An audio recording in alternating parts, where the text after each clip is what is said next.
Hello, everybody.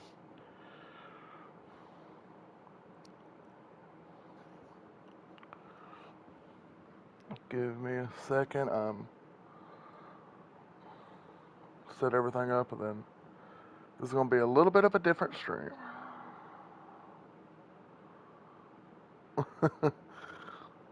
I'm gonna be basically a talking stream with a little bit of gameplay in the background. Just let me.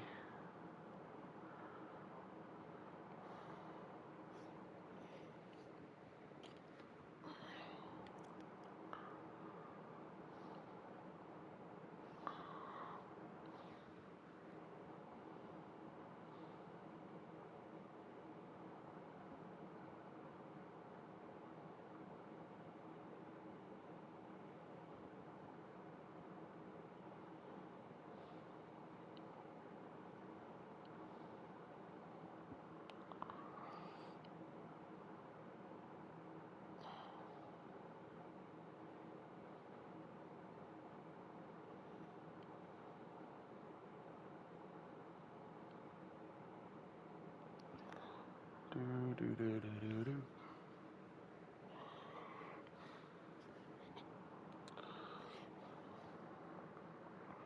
Well, since I'm setting everything up, I can go ahead and do what I was working on. Okay.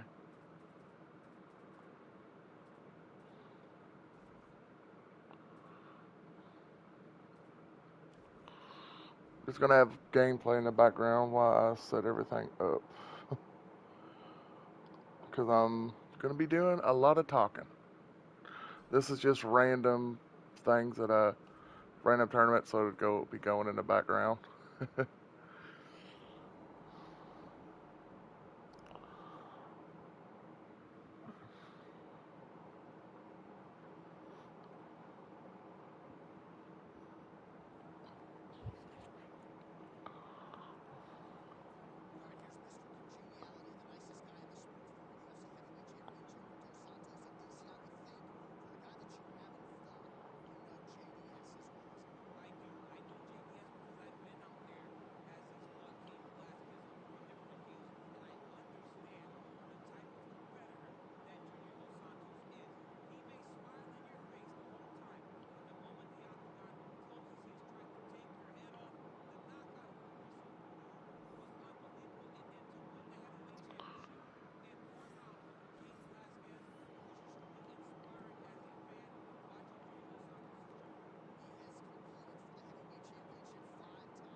Hello, welcome in. I'm doing a little bit of a different type of stream today.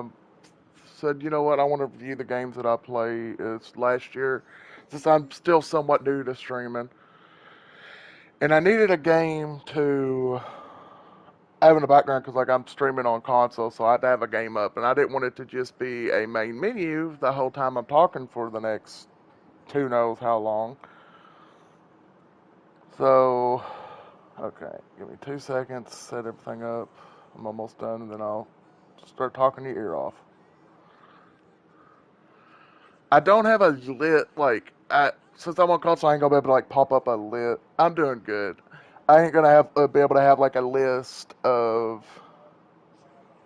like games that I'm gonna talk about, but I'll talk about the game, then I'll review it, and then I'll give like one out of. I was gonna do 1 out of 10, but I'm gonna do like 1 out of 100 or whatever what I think the game is. Just something different. First game I'm gonna talk about is because it was the first game I streamed. Like I've never reviewed a game before, so this might not go well. This is gonna be me just saying the top of my head, basically. Uh, First game I played. Let me get the full name. Teenage Mutant Ninja Turtles Splintered Fate. It's it's a roguelike that's very it's kind of like Hades if people played Hades. It's a roguelike where you go through different areas and try to defeat you clear out the enemies and you get different abilities and each run's different and you try to get to the boss, defeat the boss, and you try to make it all the way to the end. And on the Ninja Turtle one, you're trying to save Splinter, and you have to end up doing that like uh, oh, Cyberpunk, that's a nice game. You try to save Splinter, and spoiler, like I said, there's going to be spoilers for games because I'm like reviewing games. You got to save Splinter, or you got to defeat all the bosses and make it to the end 8 times to get the real ending of the game. And the gameplay is pretty fun. It's repetitive, but uh, it's kind of repetitive, but it's a roguelike. It's supposed to be repetitive. It has a decent amount of abilities. It has technically 6 characters you can play as now. You can play as the Ninja Turtles. You can play as Casey Jones, and you can play as what was his name? Metalhead, which was just released a couple like a month or so ago, where you could play as him. Uh, and it's pretty good. You take on Leatherhead, you take on Bebop Rocksteady, you take on Karai, and you take on Shredder, and then you can take on some of the Battle Frogs or whatever they're called. And it's pretty good. Like I said, it's a little repetitive, and you can play up to 4 people online, which is nice. One of my complaints about the online, though, when you're playing solo, when you're at the base, you can immediately switch to whatever turtle you want. But when you're online, you have to pick the turtle you want. And if you want to switch I say turtle, but the characters, you have to back out of the multiplayer game and then pick the character and then go back in, which is kind of annoying. I wish they could have just had it where you could just switch at the home base, which I don't know why they didn't do that. If you can do it in the uh, when you're playing solo, I don't know why you couldn't do it on the multiplayer. So it's a little bit because to get into the multiplayer, if you're trying to play with a friend, you got to put in a code. So to like switch characters, you had to back out, switch characters, and then put in the code again. It's a little bit of a pain. They could have made it a lot easier, which they didn't. Teenage Mutant Ninja Turtles Splintered Fate. I It's either 30 or $40. But that was the first game I streamed. I played it before, but I bought it on PlayStation, and I was bored, so I was like, you know what, I'm going to stream it. And it was a lot of fun. It does have it's sometimes can be glitchy, just like most games. Like I said, it can be kind of repetitive. If you're one of the people that don't like repetitive games, it will definitely not be for you. It's got different difficulties, and it's one of those games you're supposed to make it as far as you can, but you will probably lose the first few times you play because you're supposed to make it as far as you can. You collect different upgrades, and then you go back to the base and you upgrade yourself, rather get more health. Oh, thanks for the follow, by the way. You get more health, more like weapon or like different ability upgrades. You can upgrade like your favorite builds, and then you unlock these different trinkets that like, oh, if you like the ooze builds, you can like have a better percent of getting have a better percentage of getting ooze for your builds because that ooze is kind of like poison. Then there's like fire, There's water, there's like lightning, different stuff.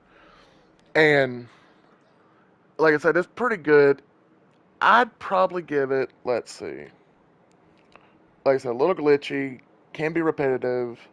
It's a pretty good multiplayer game. It's actually got a good story, and it's got voice acting. Mm, maybe like 87 out of 100. Since I can't really make a list, like I said, because I'm on console, I'll probably write down the game's name and my review rating. Like I said, this is just something that popped in my head today. Like, I kind of want to do this.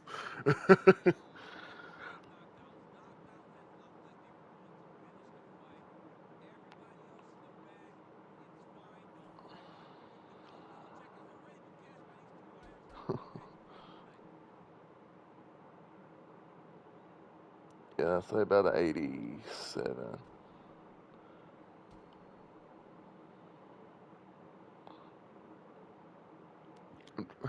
Like I said, this is the first time I've ever done something like this. Most of the time, I'm playing and just talking a lot.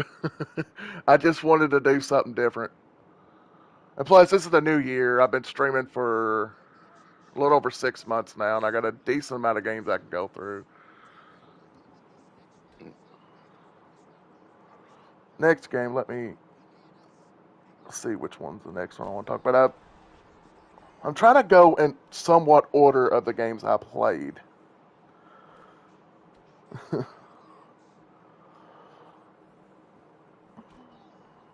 Like from what I started streaming till now, I guess I would have to do Fortnite. Like I'm counting games that I've played before, but I'm like just trying to count everything that I streamed. Fortnite's a little bit, I don't know, like it's hard to talk about, not hard to talk about, but to review it as a whole because there's so much to it. There's the like regular battle royale we're building. Some people like it. I personally don't like the building. I normally play like zero build or blitz and stuff like that. There's also the like custom made levels. I used to not really like Fortnite when I was playing the build, but then like I started streaming and people were like, "Oh, you should retry it." They got zero builds and all these fan made levels, and I was like, "I'd give it a shot." So I played it again, and I actually really enjoyed it, and I've played it quite a bit now. There is some good things. There are some bad things. Some of the good, like you can play it with anybody. It's free to play, so you can play basically any console. So if you have a friend that has a Switch or a PlayStation or an Xbox or a PC, you can play it with them. There is a crap load of microtransactions, which I don't love. Like some of the microtransactions are actually like some of the skins and stuff are pretty good. Like I've have the oh, you played Fortnite for a while, but only after Zero Bell came out. I just got sick of the goofy stuff they added. Yeah, I get that. There is some really weird stuff. Like, I bought a couple things in the game. I try not to buy too much microtransaction stuff, but I did buy Davy Jones because he's one of my favorite characters from Pirates of the Caribbean, and I bought a skin that has a dude with a purple mohawk because I have a purple mohawk, and I was like, this just fits. But like, I don't love microtransactions. I don't love when you have to pay for DLCs and stuff like that. It is a pretty good game. My own, like I said, one of my complaints is like, I know it's a free to play game, so they got to make their money. But some of the skins that they make are not great, and they still make a lot of money on it. Like some of their stuff can be lazy. The game's been out for a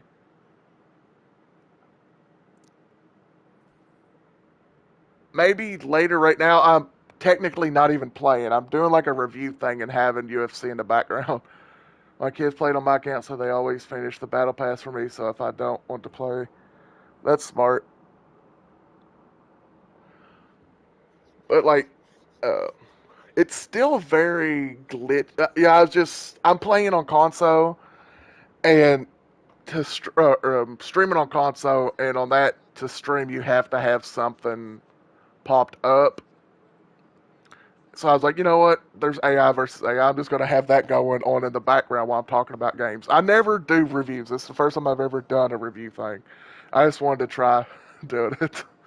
But anyways, some of the microtransactions are decent. Some of them are way too expensive for what they are. Like they got like shoes and stuff you can buy for your characters that are freaking ridiculous.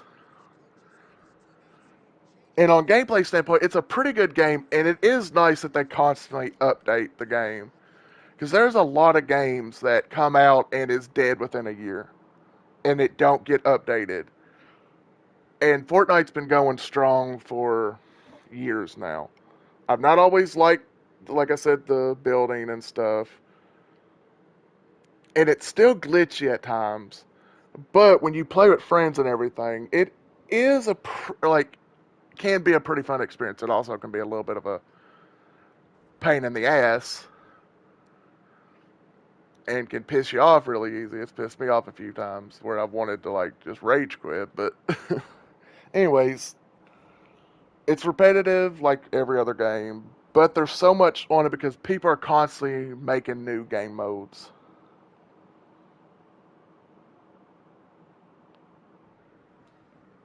I want to. I'm trying to think what I would give it. I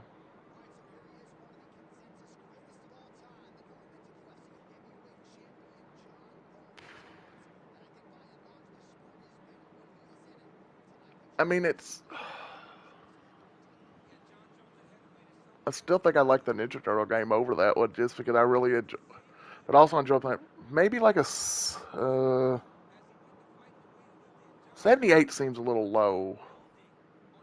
Maybe like I don't know 82, so it's like above average game that's been around for a long time, but it's not like the greatest free to play game ever.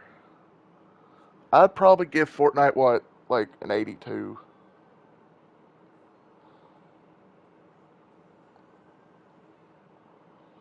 Yeah, I'll do 82. Like I said, this is most of the stuff just coming off the top of my head, so some people might not agree. Some people will be like, "You gave it that high." Some people will be like, "That." Like I said, it's opinions. Everybody has one.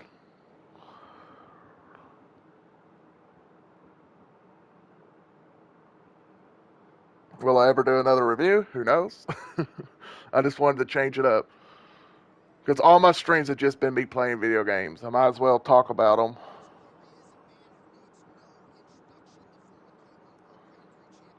And I'll try not to be too harsh on games, but like some games are just terrible, and some of them are actually pretty good.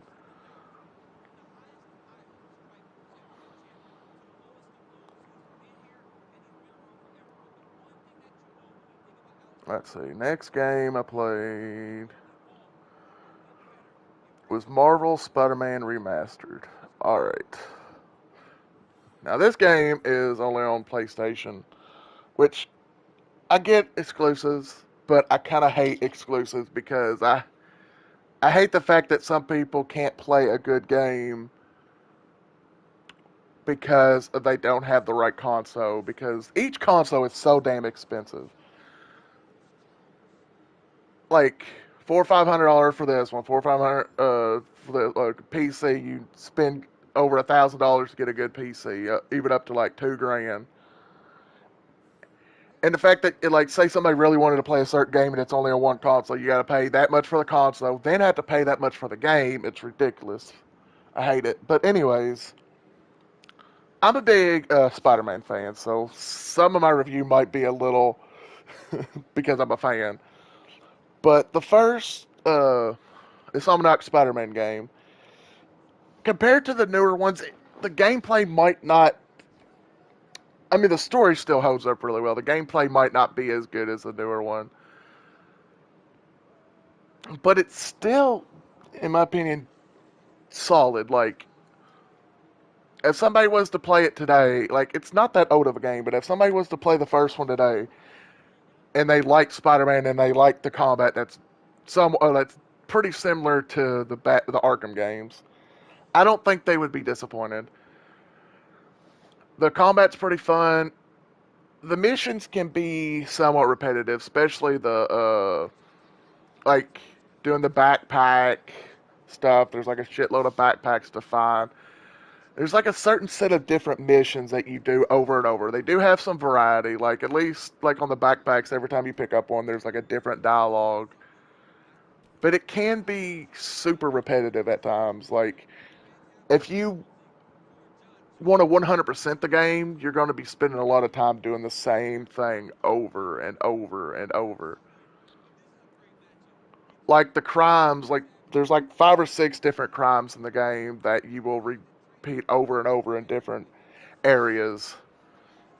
And now the swinging and stuff, like it probably had the Spider-Man games probably have the best like going through an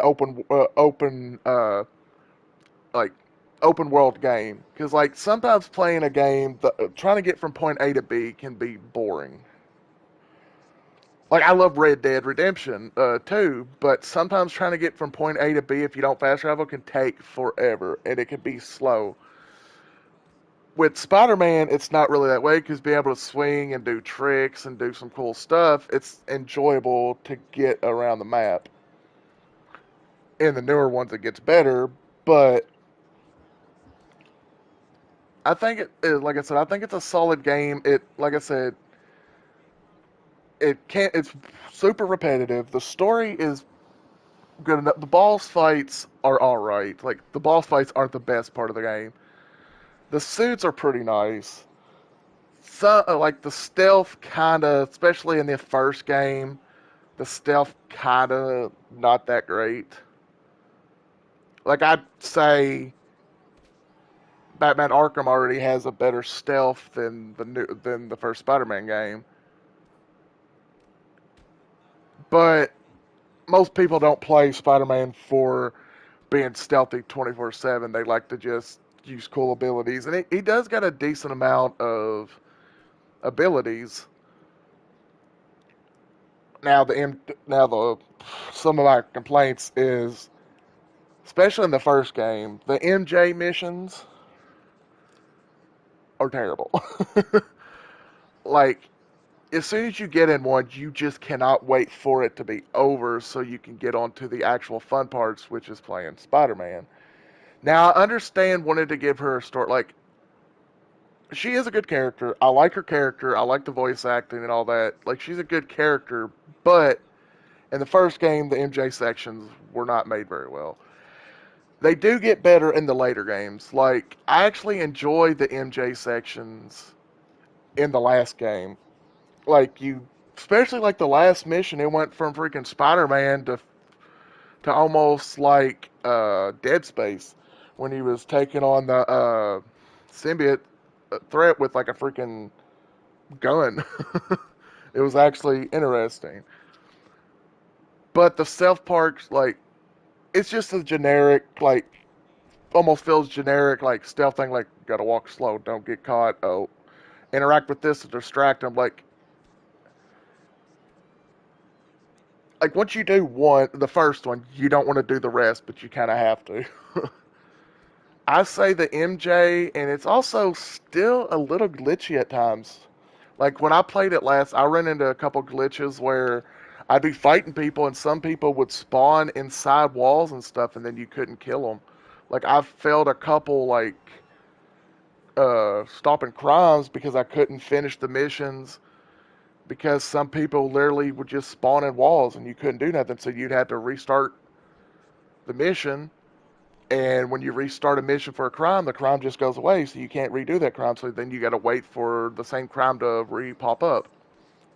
And in a main mission, when it happens in a main mission, you have to redo that mission, which is a pain. Which all games are glitchy. I'm not gonna. It's not as glitchy as some of the games I've played before. There's been some very glitchy games that I've played. But anyways, story pretty good.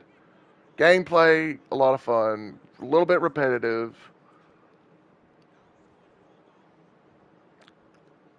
Uh, let's see. What else can I talk about? They do got some really cool skins, and the skins aren't too hard. Like the game isn't too hard. Well, it depends on what difficulty you play. Like I'd usually play it on like normal and stuff.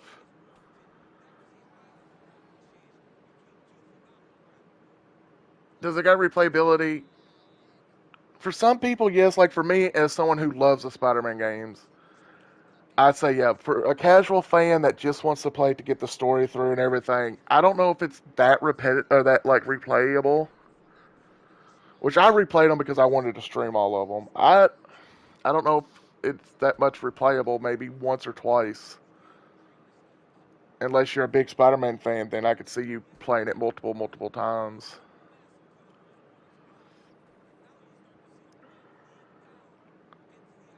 And the DLCs are decent, but there are some like super annoying missions on there. I'd give it. Mm, First number to pop in my head would be like 85. As you'll probably tell, like most of these games will be uh like campaign games.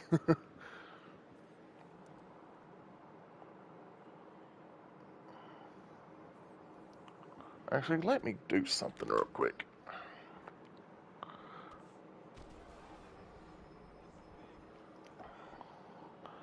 and then I'll do that. In case people ask, I will forget. I'm going to write down what I rated every game. Just gotta find the.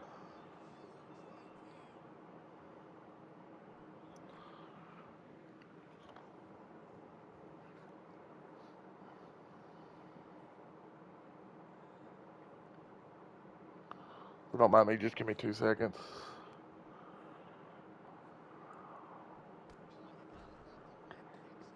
Turtles.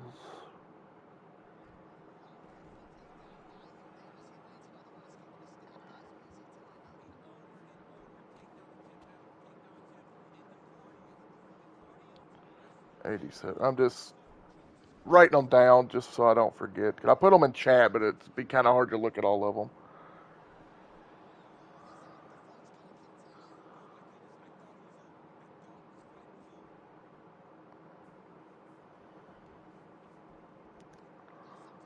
Fortnite 82.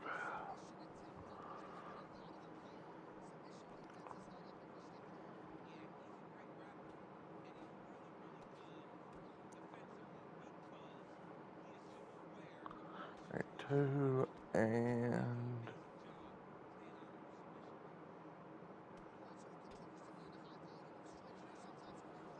Spider and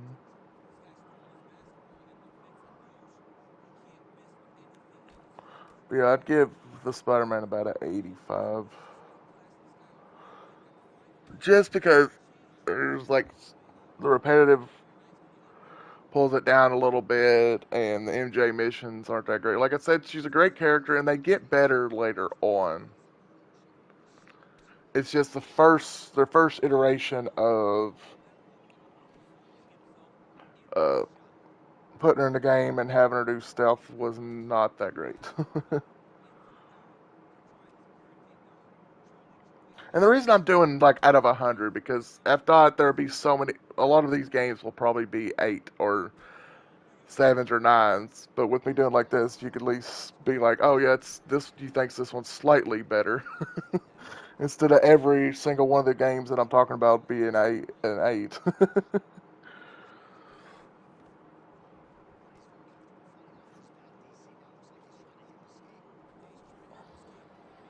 Okay, the next one, which I only played once on stream, but I used to play it years ago, is Rainbow Six Siege. Rainbow Six Siege, I played it when it first came out, and it's good, but they constantly like try to update it, and every time they update it, they make something worse. Like the one minute they'll try to update the footsteps, and all of a sudden the wall stuff doesn't work that well, or they try to do this, or like, oh, we made the footsteps and stuff so much better, and then you can't hear the stuff.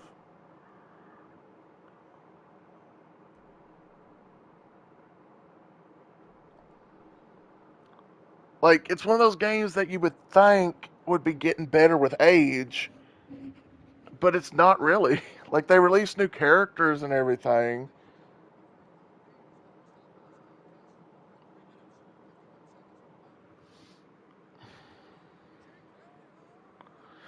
One of my big complaints about the game is if you play it a lot, you can unlock the characters because you make a little bit of in-game money. But for the people that, like, I understand now that it's somewhat free to play, that it has some free to play elements,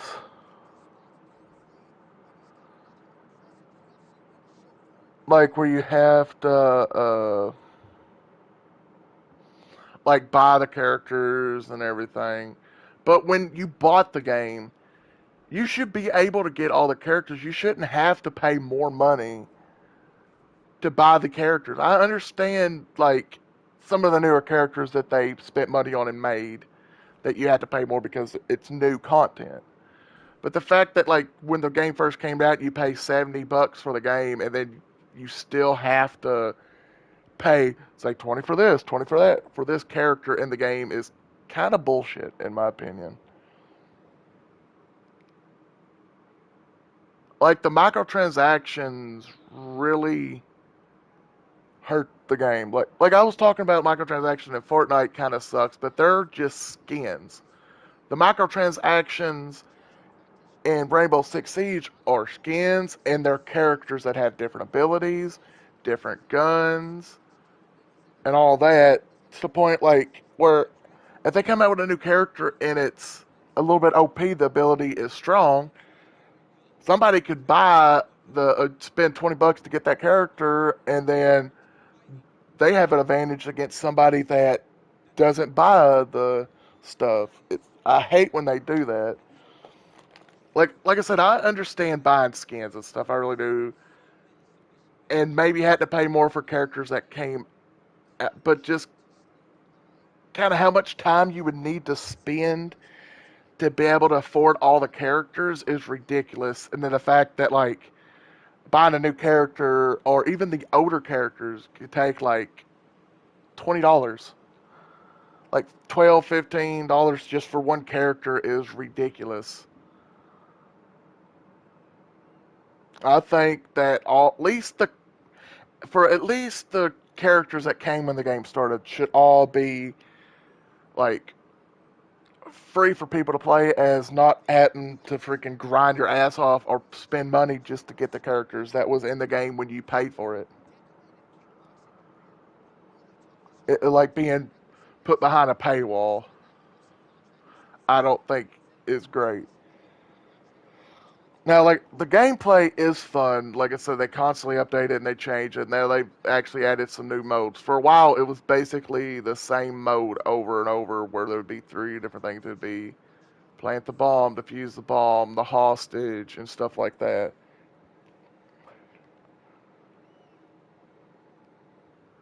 It's like I said, it's a fun game. I tried playing it again. I was like, this isn't for me anymore. Like I said, it's not a bad game. The microtransactions are a bullcrap. The the way they keep updating it and making it worse. I'm serious. Like they came out with like Rainbow Six Ten. Oh, we updated the graphics. We updated the footsteps. We did it, and then you play it and it's like it doesn't seem any better. Like it doesn't feel like an update.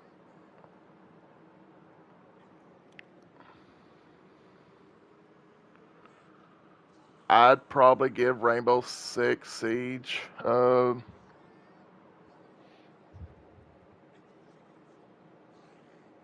gonna say like a 72.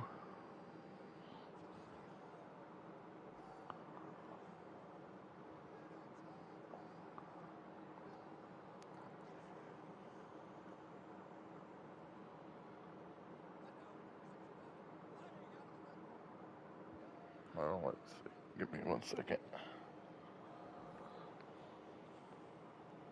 Like I said, these are just my opinions. Some people might not agree, and that's perfectly fine. I mean, everybody has opinions. That's just how I feel about the game. I used to enjoy playing it with friends and everything. It's just they end up making it worse.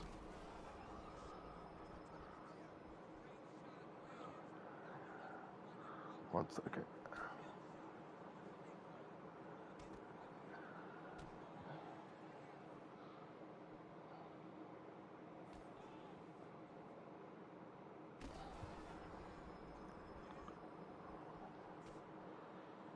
Let's review.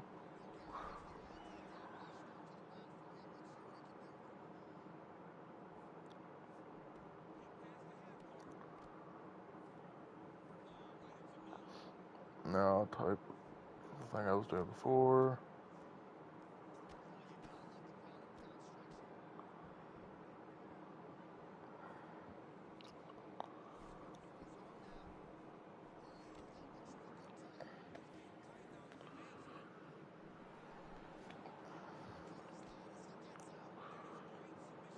Alright, the next game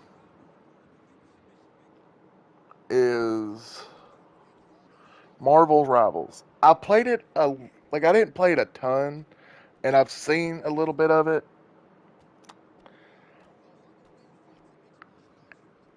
I liked it. I wasn't like great at it, so I haven't played it too much. But for my review, I think it's pretty good. I mean, of course another game. It's free to play. It's another game with microtransactions, but most of them are skins. Like you can play all the characters, which is nice. Even the ones that come out.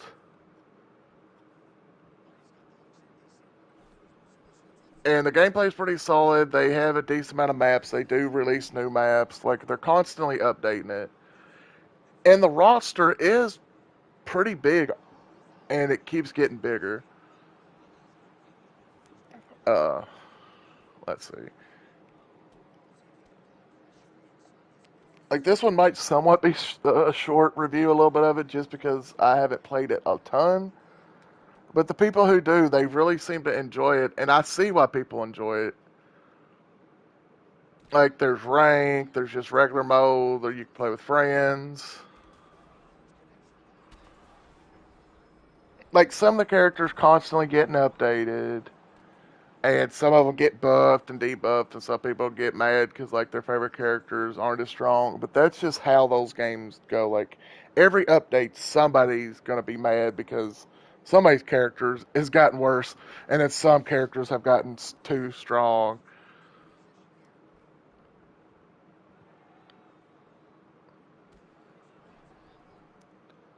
And normally I'd be like, I hate microtransactions. I really do.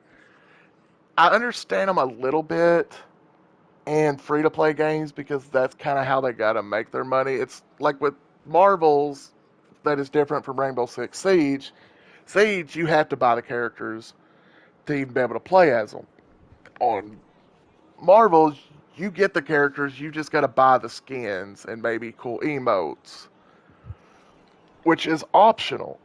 You don't have, like, you're not going to miss out if you don't get a skin for, say, Venom. You'll still be able to play as Venom on Rainbow Six Siege if you don't pay $20 for, I don't know, so and so. I can't think of just a random name.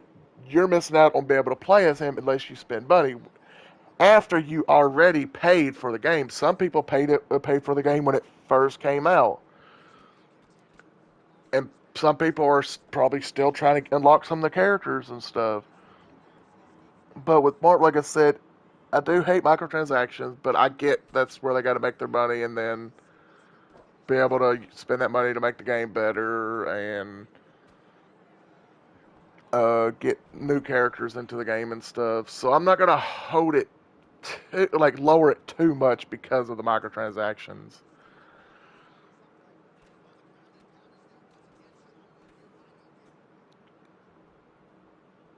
it's the same thing with Fortnite. Like you don't have to. You could play Fortnite and do everything in the game except for the campaign, but that's a totally different thing.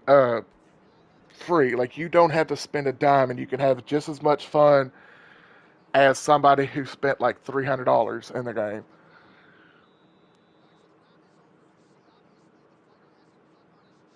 Even though I don't play Marvel Rivals because like I was terrible at it and I was just constantly getting my butt kicked, so I wasn't enjoying the butt kicking. I still think it's a pretty solid game. I think it's on par uh, with say Fortnite.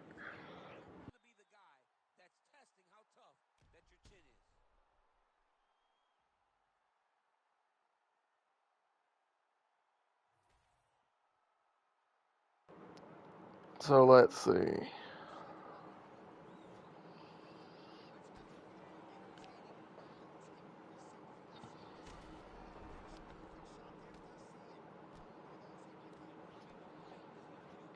I think I'll give it.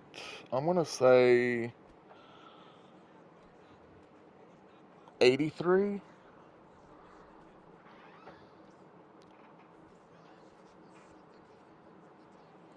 Well, let's say it can be repetitive, but there's only a few modes.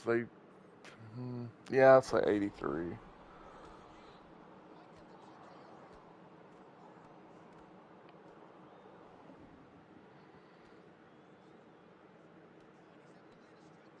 Or 81. I'm trying to think. I think actually 81 because I technically prefer Fortnite over Rivals, and yeah, I'd do 81.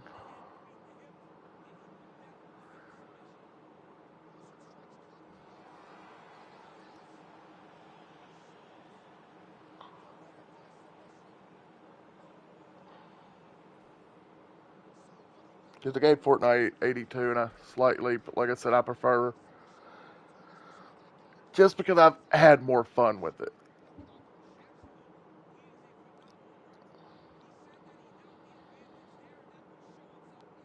Okay, 1 second.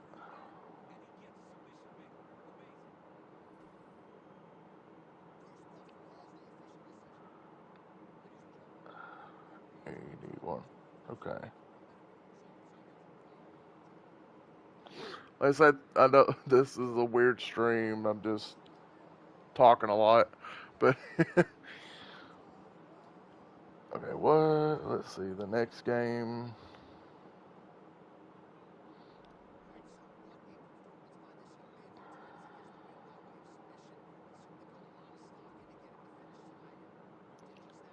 Balastro, I don't know how you pronounce it. Balartro, the freaking, it's the freaking poker game that some people got addicted to. That was like a roguelike.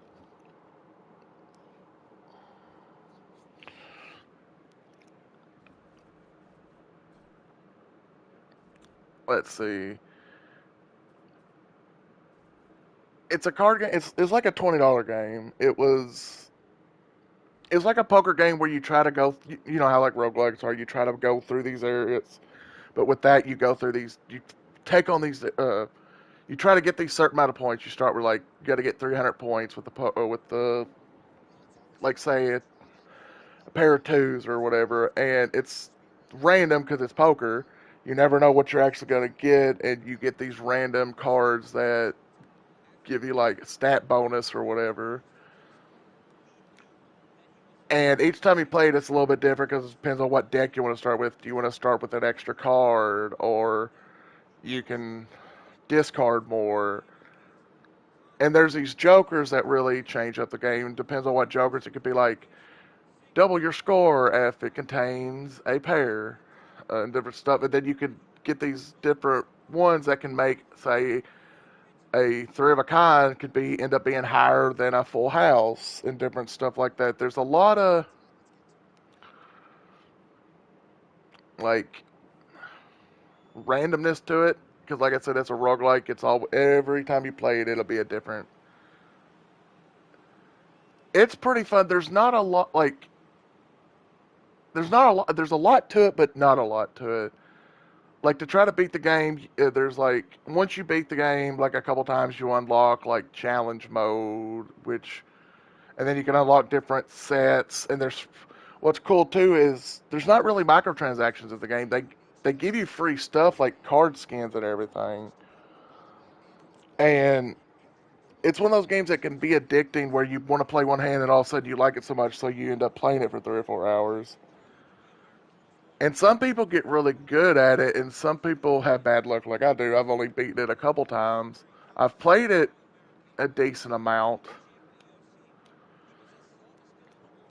and it's a pretty solid card game. If you like poker and you like roguelikes, you will like that game. If you not much into poker, I would avoid it because that game's not going to change your opinion on poker.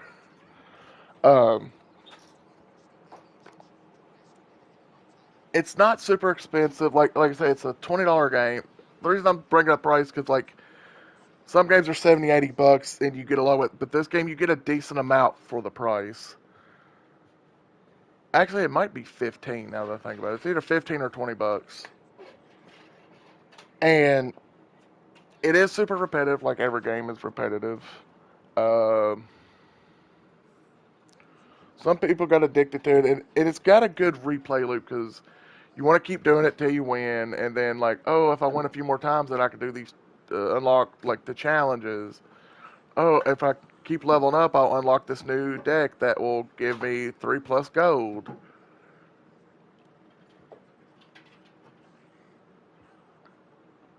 And like I said, there's these cool different card skins you can get. You can get like Assassin's Creed skins and a few other skins that are pretty cool. Which I thought when I first got, it, I thought, oh, I'd have to buy like these skins for like $5, but no, it was free.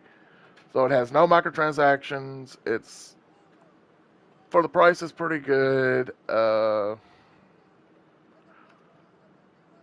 I said, it's one of those games you have to be into poker to like it. If you don't like poker, it's not going to be for you. I don't know what else to really say about it. Like there's not really a story or anything, but it's one of those games that's like I said, it's poker. I'd probably give it a 80, 80 even.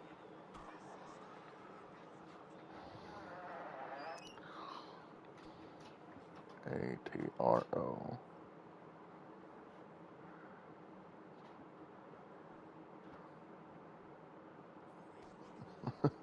Most of the games so far are like in the 80s.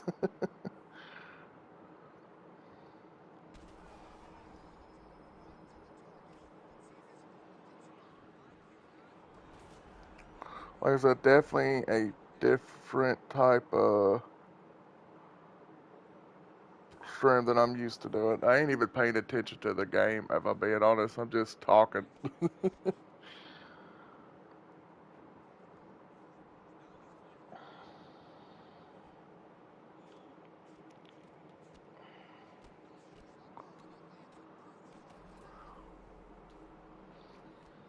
The next game, I've played a small bit, so I'm going to have a huge be able to say about it.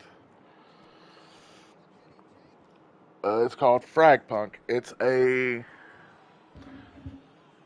free to play shooter that has these like card elements that people vote for, and it can change up the round, like extra ammo, or these people have big heads, or like stealthy when crouched. And depends on how good you do in the round, you get these points that you can vote for it. Be like, you need 4 people to vote for big head vote, and if they don't vote for it, then that won't happen. And each game is random, and you have these different characters who have different abilities. Now you have to like unlock them. Hold on 1 second.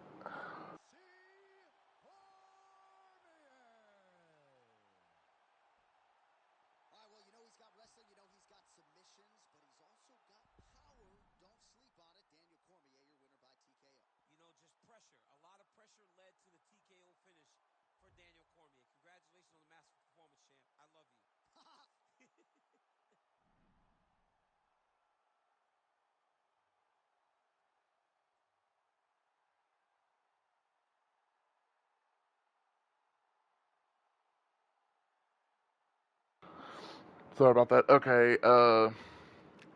Now it also suffers from the thing that Rainbow Six Siege does, which is you can unlock all the characters if you play a lot. I mean, a lot. But it also has the thing like, oh, if you want, you can buy $20 of gold and be able to immediately unlock this character, which I absolutely hate when they have to do that. Now, the small difference between that and Rainbow Six is it's free to play. Rainbow Six Siege was not. Like like I said, Rainbow Six Siege you had to pay $70 for it, and then when you but then you'd still have to buy the character separately unless you wanted to work your ass off for it, and it would take forever because like especially if you're not that good at the game, you're not getting that much money to save up.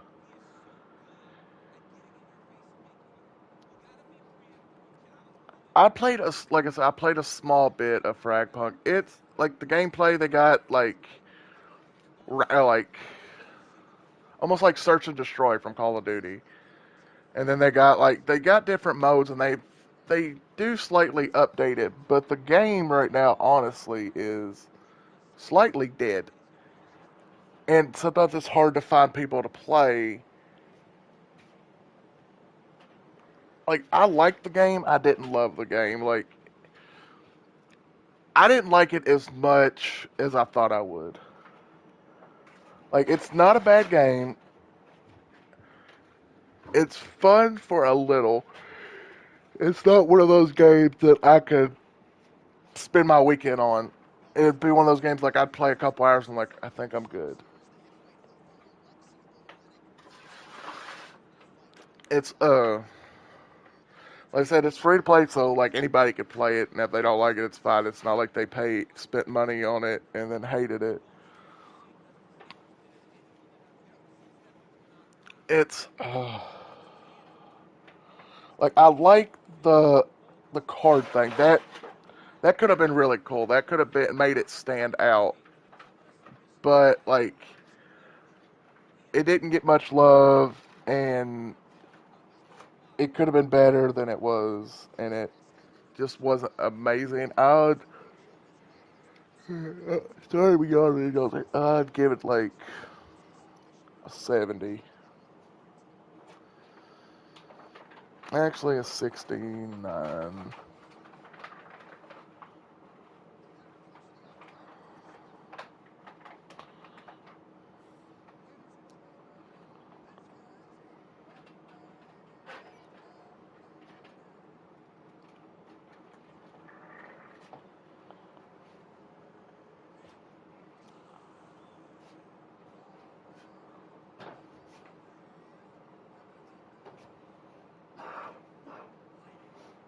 Okay.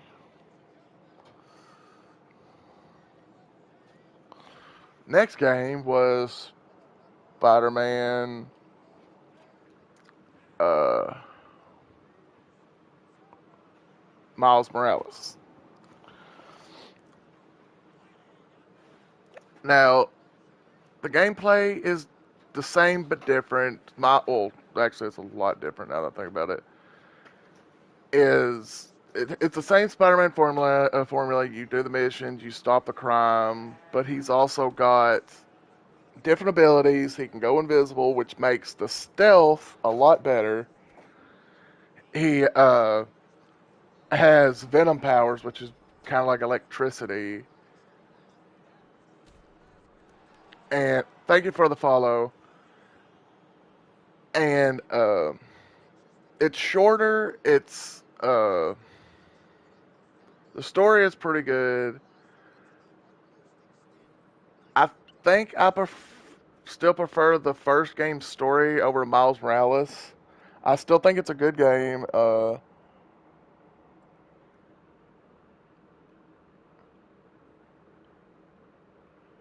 I'm I'm doing good. I'm doing something way different. I'm on console, so I have to have a game up for me to stream. Well, I'm reviewing the games I played last year. I've only been streaming for like 6 months, And got the idea of, you know what, let's review all the games I've streamed so far and give them like give my opinions, what I like about them, what I hate about them, and then give them a rating. And like I said, since I'm on console, I have to.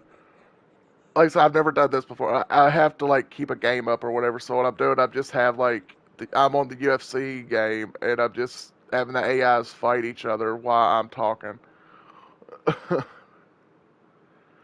Yeah. And right now, I'm talking about the Miles Morales, the Spider-Man Miles Morales game. So like I'm giving them a review and everything. But anyways, okay. Like I said, I like the Miles Morales game. It's pretty good. The combat gets better. The they update like where it's easier to do missions and stuff because they introduced the app, like doing the side missions. I don't know if I like his suits as much as I like Peter Parker's suits from the first game. I don't know if I love the story as much as the first Spider-Man game. It's still a good story. Like it's not a bad story at all. Like the story's great. I do prefer how he swings though. Like Spider-Man's fluent, but he's kind of got like charisma and stuff, and just the way like he wants to do cool tricks and stuff, and he's got cool style. He's nerdy, but he's got like good style. Peter Parker's normally just nerdy, and now Peter Parker does have better like taunting and talking crap to people when he's like beating up people.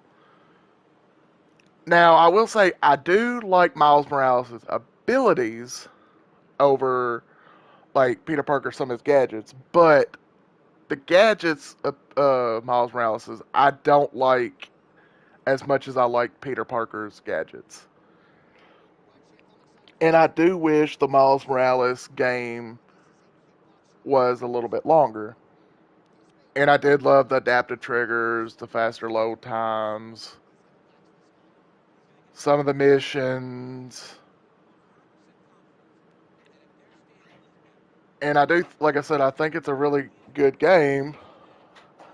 I don't know if I like the Miles Morales game better than the first game. Now I'll get to Spider-Man 2, which is a really good game. But this one I'd probably give it hmm, what did I give Spider-Man? Wait, did I forget to review what did I say for Spider-Man? My brain just quit working.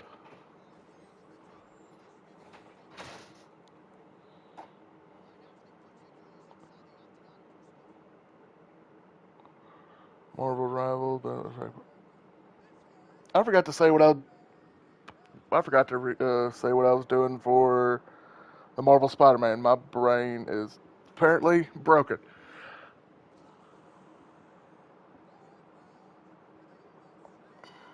Did I write it down? Hold on. I apologize.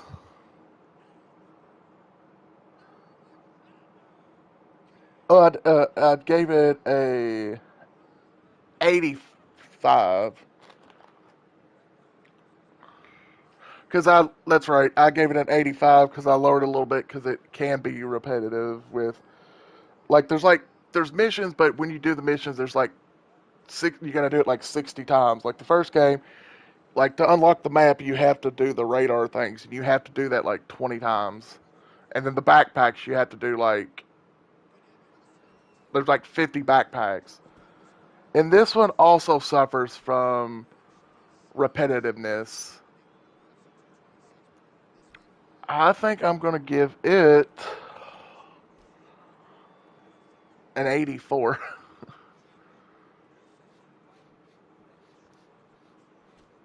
Yeah, I think that's where I'm going to go with it.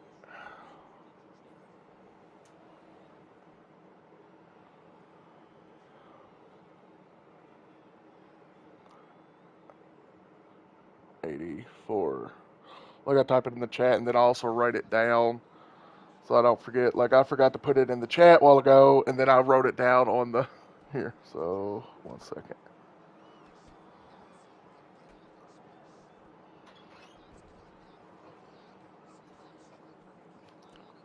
Miles Morales 84.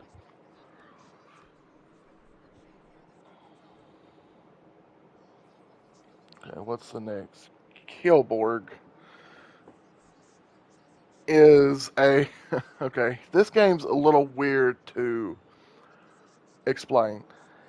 It's a roguelike where for some reason you're in this like apocalyptic utopia-ish like futuristic world that for some reason you're put in like a prison that if you fight everyone, kill everyone and defeat the wardens of each level, you can escape. And it's at times super glitchy. Like it's pretty low budget, and the cutscenes are literally like a comic book, and you don't get the cutscenes unless you win, and you gotta win on like 8 different difficult. I think it's like 8. I forgot how many it is. Like a significant amount of difficulties to get each cutscene that slowly reveals what's going on, which is an interesting loop. Now I have played it enough to beat the game. I didn't stream me beating the game all the way through. I Because like I said, you got to beat it like 8 times. The combat's fun. Like I said, it's a little bit repetitive. There's not a lot of story. I think maybe like 20 minutes of story through if you beat it, get every cutscene. There's a few different builds if you like roguelikes, but the only thing that's different each run is what weapons you get and stuff. Like each path is the same thing. You'll fight the same bosses over and over, kind of like the Ninja Turtle thing was. And like I said, it's probably one of the glitchiest roguelikes I've ever played. Because there's been many times that I got stuck in the environment and I had to like back out of the game. Luckily, when you back out, it just spawns you like right at the beginning of the encounter again, which is a little bit of annoying. Well, not actually at the beginning. Like if you defeated everybody and you still got stuck, then it would just start you there, but you wouldn't get the rewards, which is a little bit annoying. If you want a cheap-ish roguelike with fun combat, but really repetitive, and hopefully it ain't as glitchy. And they do update it a little bit. Where there's after you beat the campaign stuff, there's these arenas where you try to go through like different floors and see how much you survive, and then what you do is you upgrade. There's these skill trees where you upgrade like more health or more like this sword doesn't break, or you have 20% more durability and different stuff like that. Which is the upgrade thing's nice, and then you can also get your skins, which are technically like hats. And like the your abilities and stuff are kind of cool because it changes your body. Like say you want to run fast, or like when you run fast, there's fire. Your legs will switch, or like they'll change your legs to like a flaming like feet thing, which is kind of cool. It is fun, but like I said, super glitchy. Not a lot of story, so don't expect a lot of the story. The voice acting is cringy at times.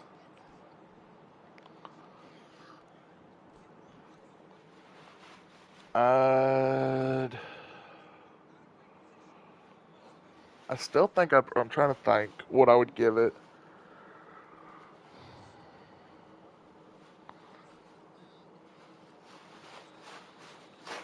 I still think that uh, I like it less than Rainbow, but I like it more than Freck. I'd give it a 70, I think. Hold on, let me.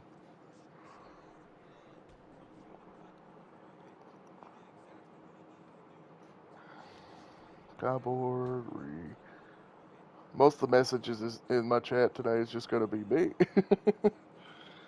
What did I say? I was giving it,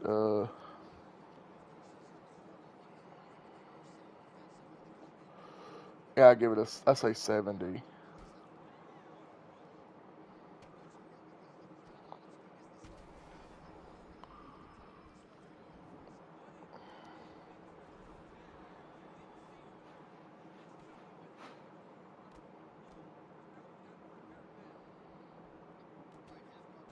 Alright, what is the next?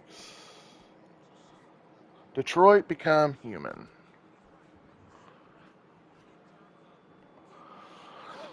Alright, this game is, it's a few years old now, which some of these games are too. There's only a few ones that I play that came out this year. But anyway, I don't know if I'll get through all the games in this talking stream. I might have to do like a two-parter. I don't know. Uh, is It's a story-driven game that has like depends on your choices, and depends on different stuff you do, how the story turns out, which is nice. The story is pretty interesting. The gameplay, it's all right. Like it's a lot of like you pick the choice and you walk around. So some of like the gameplay might not be the strong suit. Like the story is, it can be an emotional story if you really like story games. If you're not into like just story and you want gameplay, avoid it. Because the gameplay is swiping left, maybe click a button and interact with a wall, stuff like that.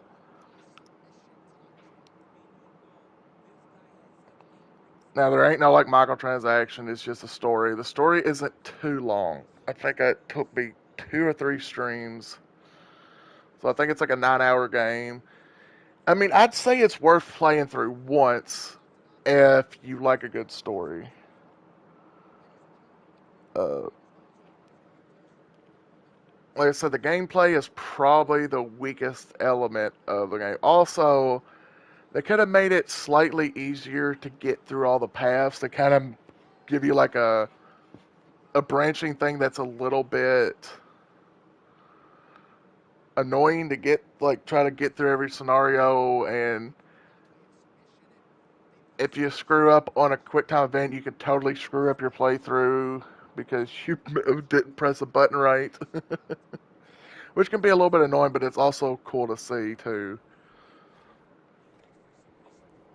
Like I said, the gameplay is what brings down the game. If you like a good, let's see, and you could, it's a, and the replayability is actually quite high on that game because you want to get different scenarios and see different endings. So if you really like the game, most people will probably play it more than once. I played it through once and then I watched a YouTuber play it because I wanted to see the different scenarios.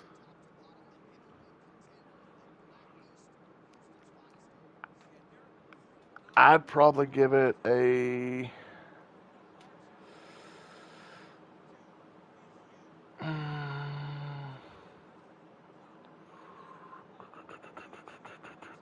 Let's see.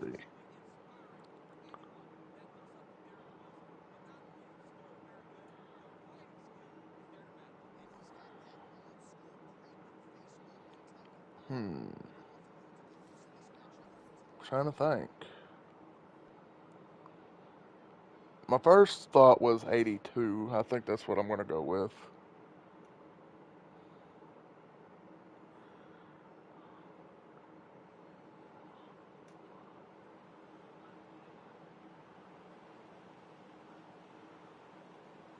82.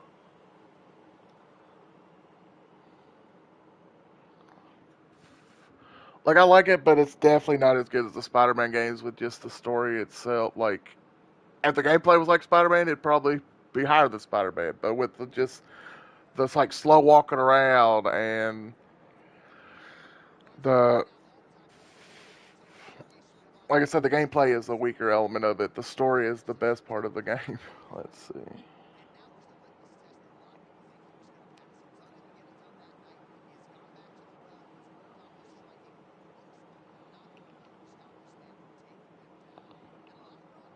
All right. Like I said, some people might not agree with this. I'm perfectly fine with that. This is just how I feel.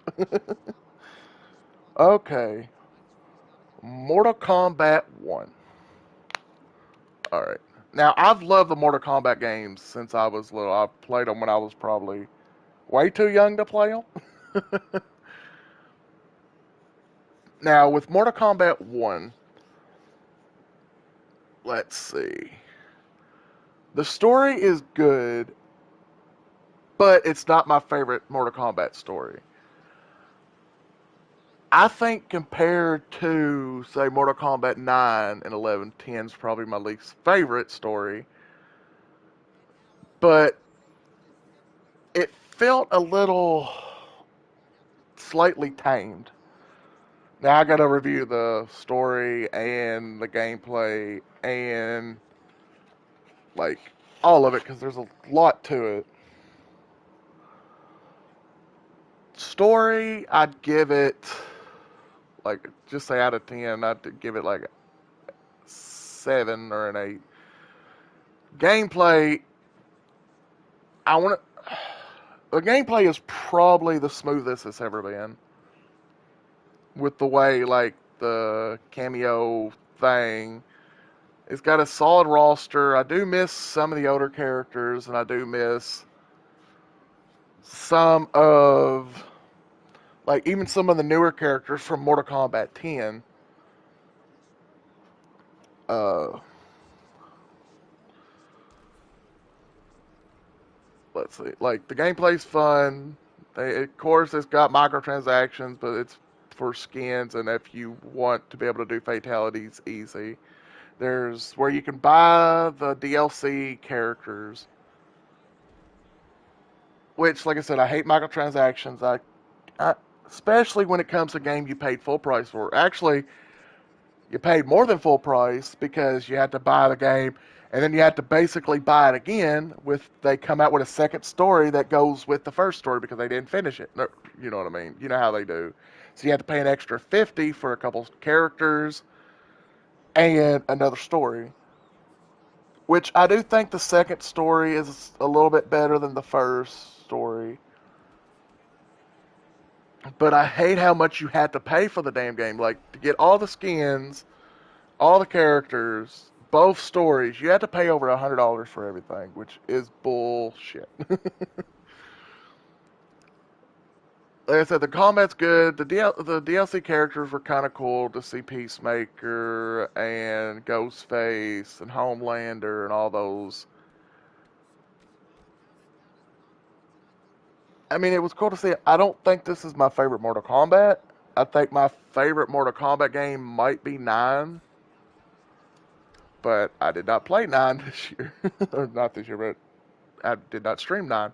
I would love to, but there's the other mode. I forgot what it's called. The one where it's kind of like a board game ish thing, and then you do like different scenarios.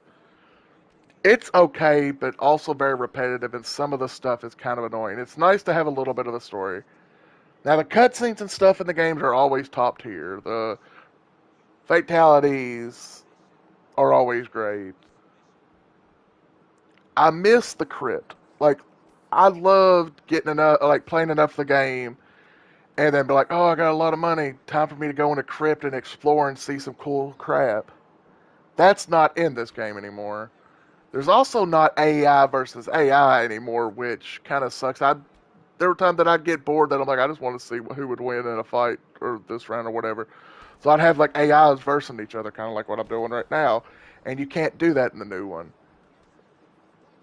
The online is the same as it's been like last few years. You have the regular verses, you have King of the Hill, you have ranked, just the bare minimum stuff.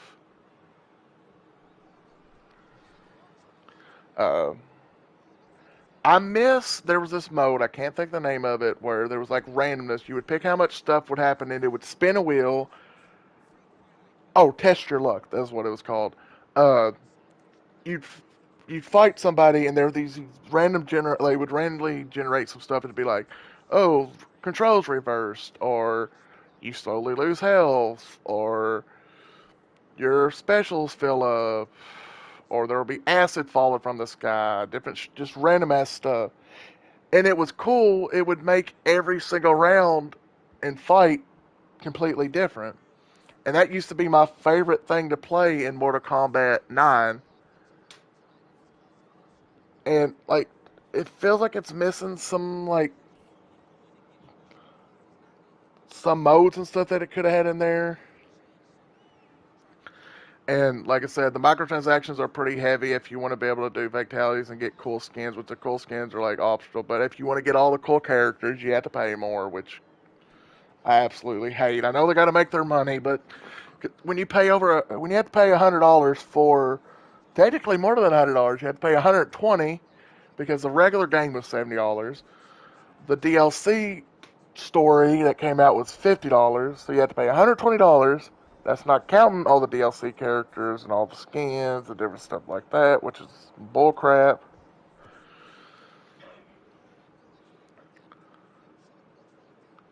Like I said, it's a good game that is more expensive than it should. Like it's one of those games you probably want to wait till it goes on sale if you want, especially if you want to get the characters. Uh, like I said, the story is good, but kind of like they have some crazy stuff happen, but just the gore factor and the craziness in the story feels a little lackluster. Plus, some of the characters look boring. Like Raiden looks boring. Like they could have made him look cool, but I know they was trying to restart the story and stuff, but they could have made him look badass. Raiden has always been one of the cooler characters, and they made him look almost generic. Same thing with Kung Lao. Like you could see, like even in that game, it has spoiler. Like I said, there's gonna be some spoilers for a little bit of some of the games. It has some of the older versions of Raiden and all of them that come into the game just for a split second, and they look so much better and cooler than what they look like in this. I know they're supposed to be younger, but they just made him like kind of look dull, even for some of the skins and stuff.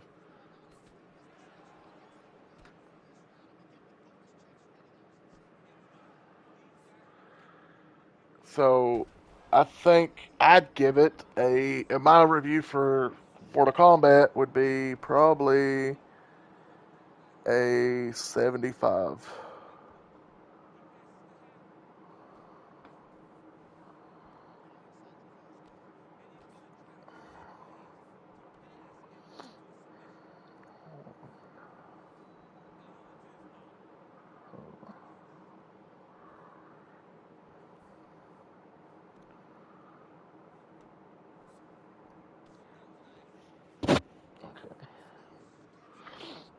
People come in and be like, "What is all these? What is he typing, writing down?"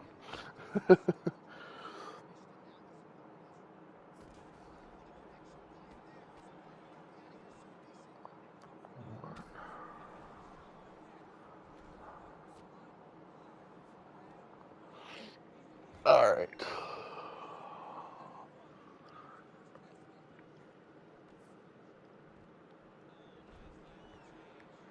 time for Ghost of Tsushima. Now this game,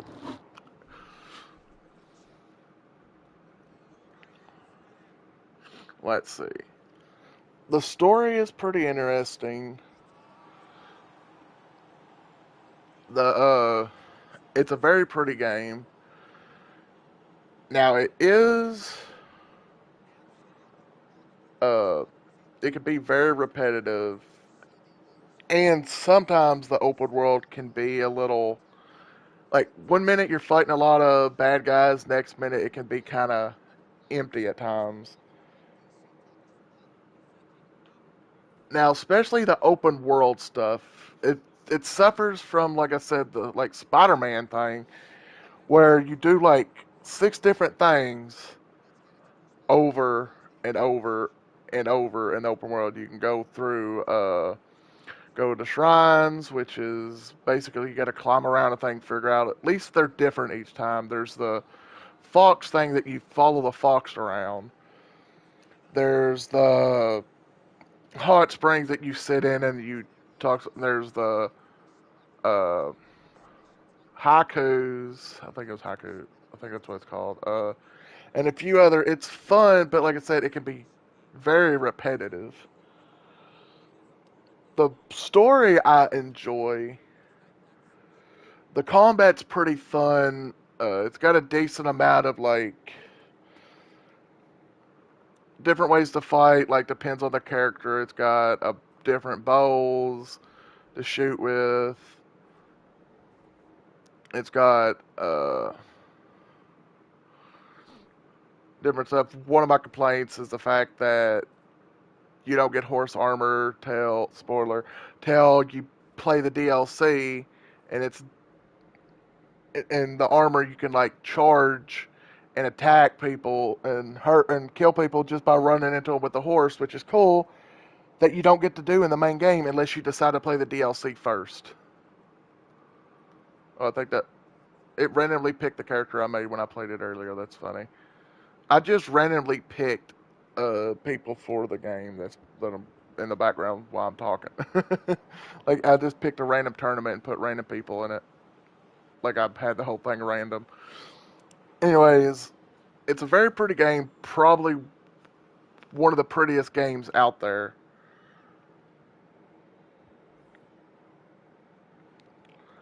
Uh, let's see.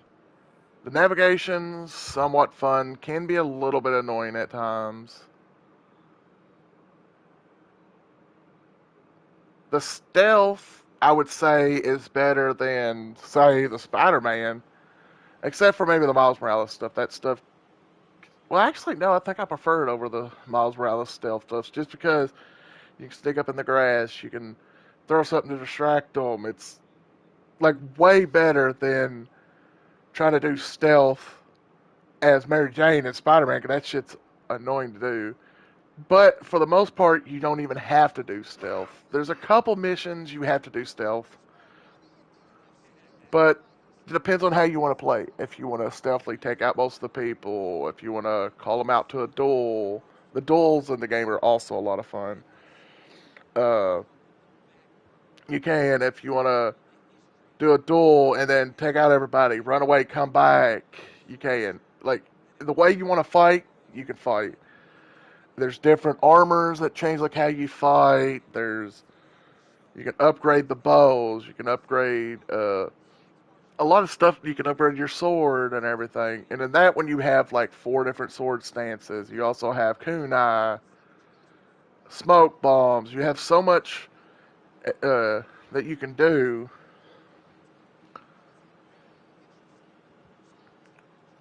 Like I said, it's a little bit repetitive. There's a lot of like running from point A to B, but it's also got fast travel if you don't mind it. Uh, Fast travel. You also don't have to fast travel if you want to just run everywhere. It's one of the prettiest. Like I said, it's one of the prettiest games I've played. Uh, trying to think, trying to find some negatives and some positives. I didn't love the like multiplayer mode that much. It probably would have been fun with friends, but like trying to play it solo, it's not that great. It is interesting in the fact that it was like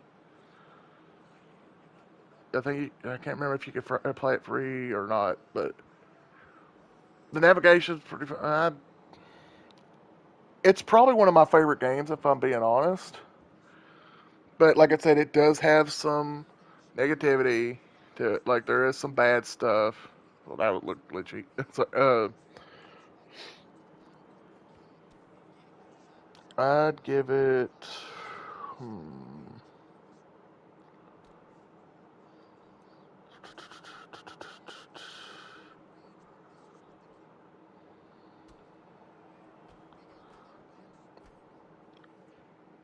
I'm gonna say 93.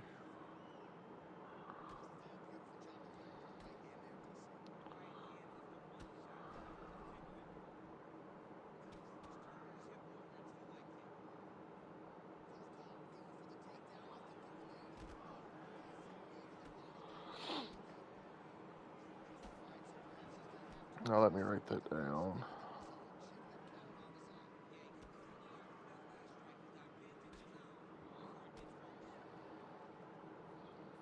My character getting his butt kicked.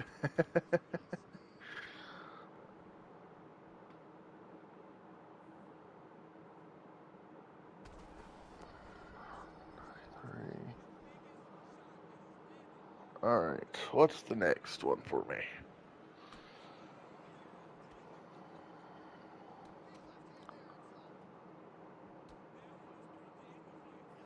World War Z. All right. Give me 1 second, and then I'll start talking about it.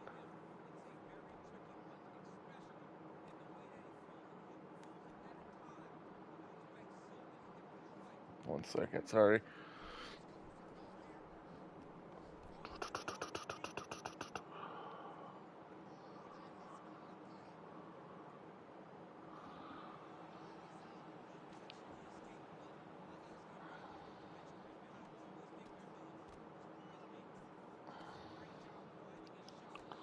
Okay. World War Z is a game about where you try to survive in a zombie horde. Like you go through point A to B doing different missions, trying to get like, from the beginning to the end of the level. And you can play with different friends. There's different weapons, different characters, different classes. It's pretty fun. It's a little bit repetitive, and if you're playing on higher levels and stuff, and you're playing with randos, there's friendly fire. Uh, let's see. There's a little bit of story, not a lot. There's a decent amount of levels. They do sometimes update it. It's definitely one of those games you want to play with other people. It's not one of those games that you want to play by yourself. It's if you do play by yourself, it could be a little because I'm not too sure if you have a. I don't think you would have AI teammates. Maybe you would, but you kind of want to have other people because if you get downed, you immediately lose unless they could revive you. It's kind of like a crappier version of uh, Left 4 Dead, but without the elements of you becoming and playing the zombies, and it's a lot of just spraying and praying and hoping you're killing everything. It's like I said, it's okay. It's probably not in my top 10 favorite zombie games. It's fun when you want to play with other people though. Like it's a decent game to just chat and chill out and talk and everything.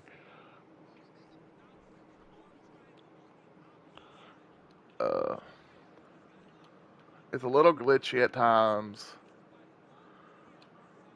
Uh,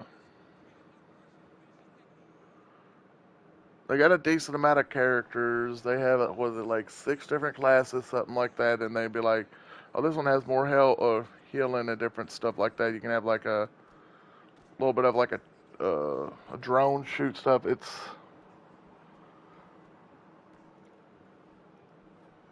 I like it, don't love it. I'd probably give it a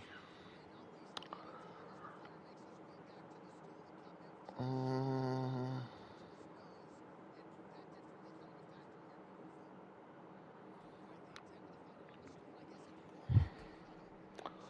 I say a 66.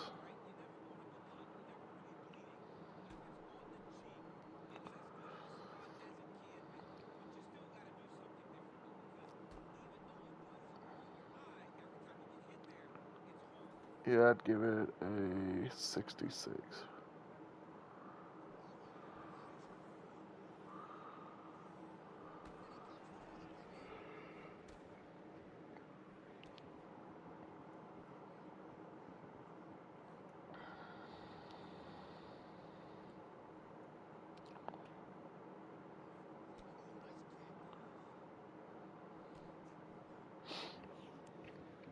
Uh, Next game,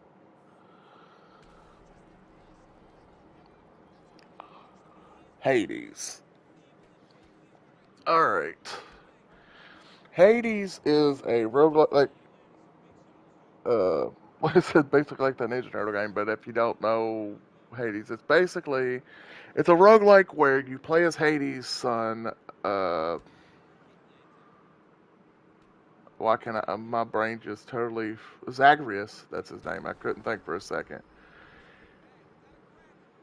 His dad's kind of being an asshole to him, Hades. The god of the underworld, and so he tries to escape.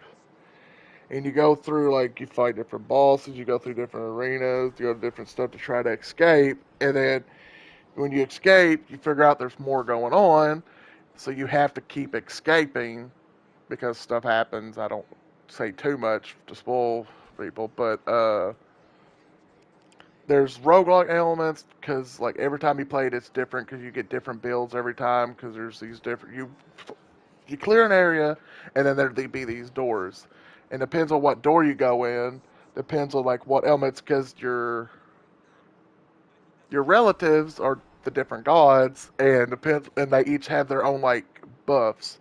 It'd be like you go from Zeus, and all of a sudden your attacks throw lightning and stuff like that.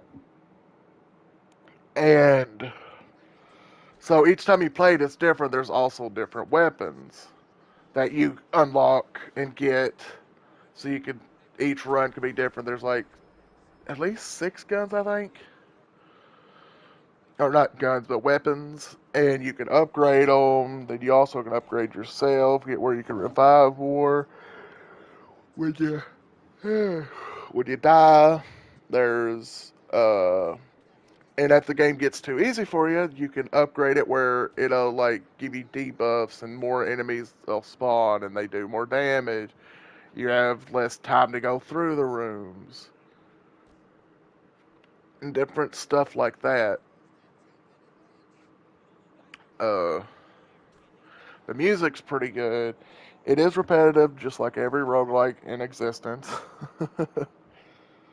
But that's kind of how those games are. It's supposed to be repetitive. It's supposed to like so you can learn the patterns and learn how to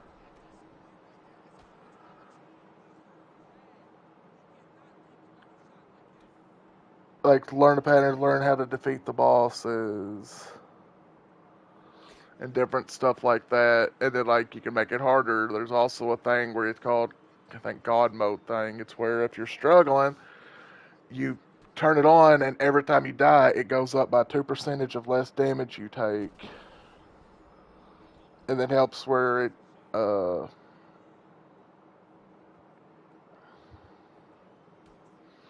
or like there'll be a percentage of like say 10% of less damage taken and stuff. And then you can also bond with like talk to people when you get return and bond with them and get more story and then ever so often like once you fill up the bar to a certain point they'll give you like a I forgot what they call it like it's an item that will like it'll give you a stat or something that'd be like have a better chance of getting Zeus abilities, or start with more money, or start with more health, or stuff like that. And then there's like a secret ending. There's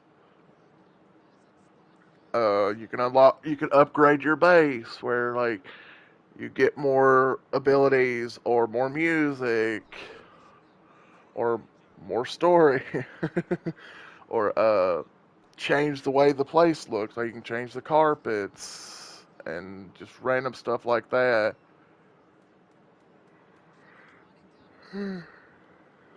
Um, It's a pretty good game. Like I don't have a lot of complaints. Like uh,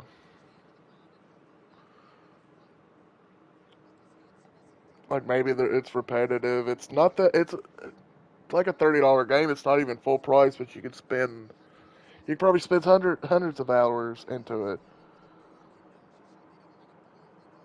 just to try to get the secret ending. Like I never got the secret ending, but I played a crap load of it.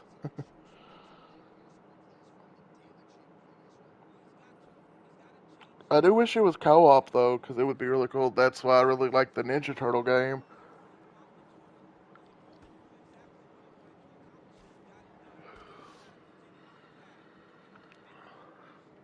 It's also got a cool art style, and it wasn't even made by a huge company. It's probably my favorite indie game that I've ever played. I'm probably going to give it like a good 91, maybe 92. You know what? I think I'll give it a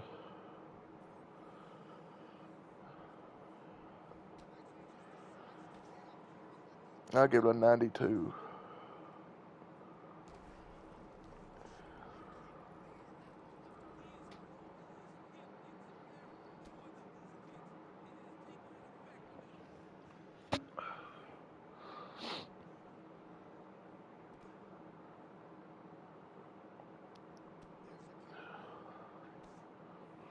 Okay, let's see. Not used to talking this much. I mean, I'm talking through like playing the game, but I also focus on the game. This one, I'm just talking, talking, talking, talking, talking.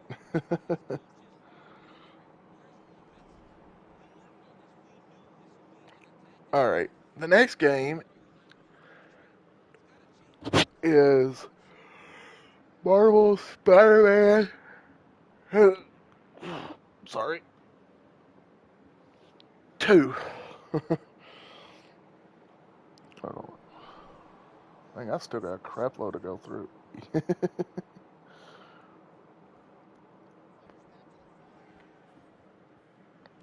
uh, let's see. It's the third game in the Spider-Man one made by Insomniac. It the gameplay is updated. The graphics are updated. They have a lot more missions. I don't know if it's longer than the other games. For the most part, it's an improvement of most of the game. Like I prefer the abilities in this one for Miles as I did in his game. I still like some of the abilities in Spider-Man One, but I like the symbiote powers for Peter Parker in the new one, and then the anti-venom is really cool. The story is really good. A lot of the missions are pretty fun. Like I said, it's still repetitive, like the other games, because you do like the same missions over and over. There's a crap load of them to actually do. The map's bigger. The navigation is a lot faster because you have the wingsuit. There's a lot more suits, and there's also the the where like you can get different color schemes for the suits and stuff. There's also new game plus that you can do. There's a lot of upgrades. There's suit upgrades. There's ability upgrades for each character. Then there's ones that's for both of them. They update they made the MJ sections a lot better.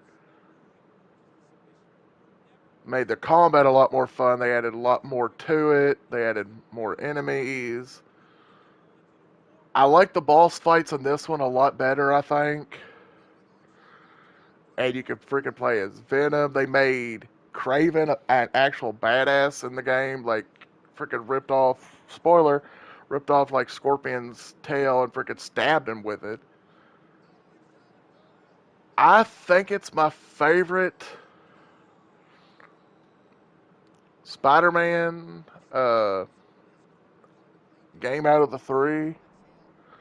Like I said, there's of course there's repetitiveness, but that's in every single thing. Every game is repetitive to a point. they they kind of have to be. Like there's no game out there that isn't repetitive because you constantly, even a shooter, you're constantly shooting, doing the same stuff over and over. Hold on, I got sneeze.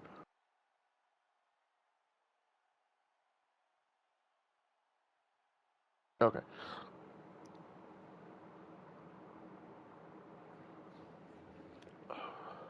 dang it, I got sneeze again.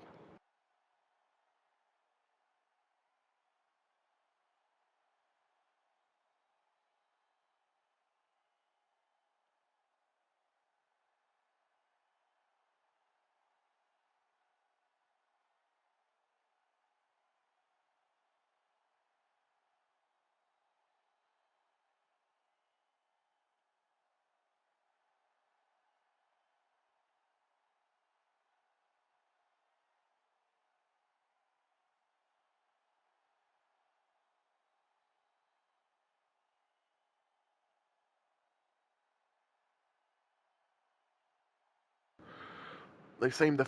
Sorry, my mic was muted. The reason I'm talking fast about Spider-Man this one because I've already talked about the other two, and this one is just like an updated version of all the other. Like it's improved everything from the other games. Some of the abilities I still like the other games, but like they made the swinging and stuff smoother. They added more missions, better boss fights, uh, cooler. Like it's just a better game. I think like the feel of it. I, let's see. I'm trying to think what I'd give it.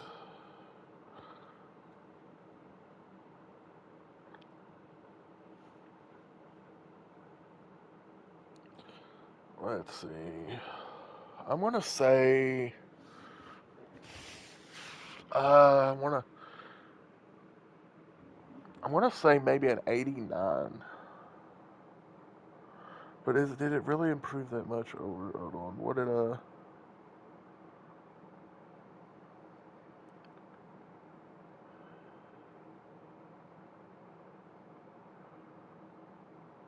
Yeah, I think I'm gonna give it an 89.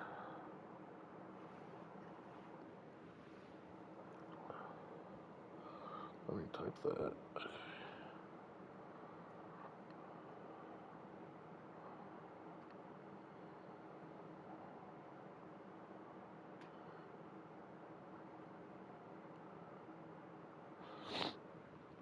All right. Let's see. Mafia: The Old Country. Yeesh. Okay. I was excited for this game when it first was announced. Because I love the other two. They were a little dirty because you can get Playboy, so like that. The combat was fun. It felt like somewhat like Grand Theft Auto, but not like super out there. It was back in time where like you'd be driving old cars and you'd be doing stuff for the mafia. And the combat, like it was a shooter. There wasn't a lot to it. There was like maybe a little bit of knife fighting and shooting, and the stories were decent. Now with the new one, I didn't love the shooting. It felt very bouncy, almost like you were standing on top of a freaking pool float on a pool trying to shoot. The driving was like you were on ice. The story was eh. It was okay. Oh, 1 second. I'm gonna get me a drink.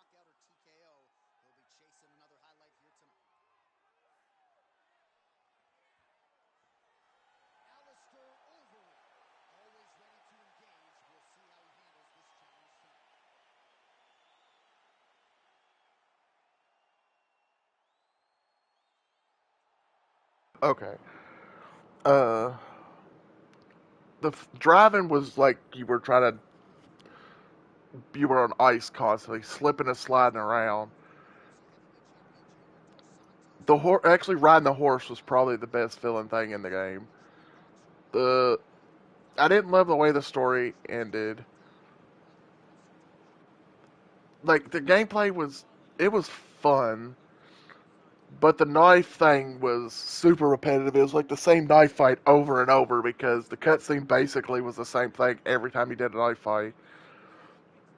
Because you fight, you start struggling, he almost stabs you, you roll out of the way, and then you start getting momentum, and then it all the way till the end of the fight before you stab the person or whatever. It was like the same fight over and over with slight differences. And the ending, I just did not like. Graphics was okay. It could have been better. It didn't feel like it was a game that came out last year. It felt like it came out like 10 years ago. It did not feel like a 2025 game. The graphics was decent. The graphics were probably the best thing about it because it looked decent. It just didn't feel decent.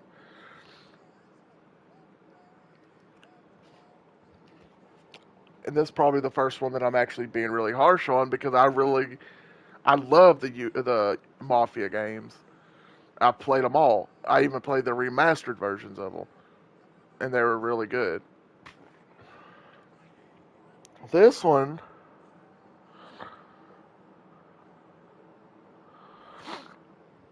um, uh, I think I'd give Mafia the Old Country like a 71.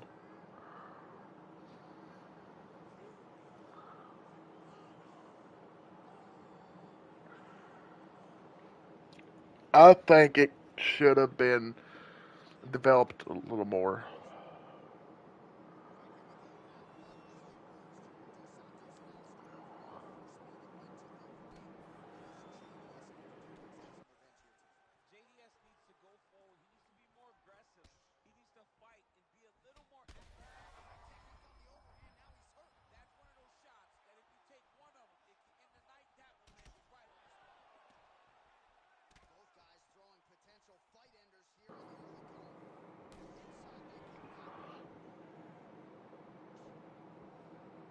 Okay.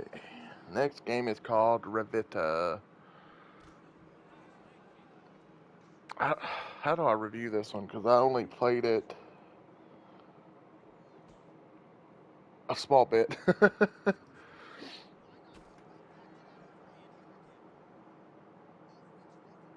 You're basically a kid who's in purgatory, but trying to get out of hell ish by fighting different stuff.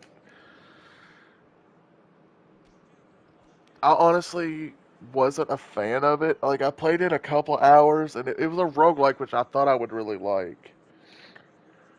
But the way the combat felt, it felt a little off to me.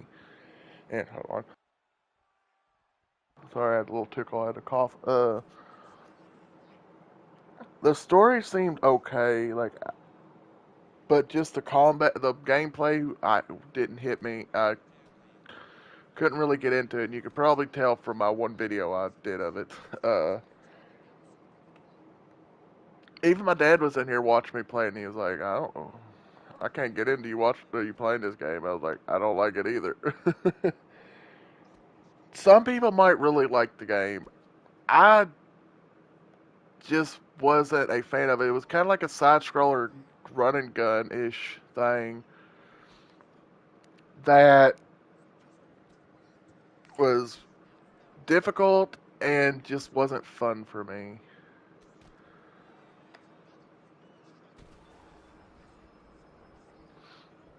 I don't know what else to say about it because, like I said, I didn't really play it that much.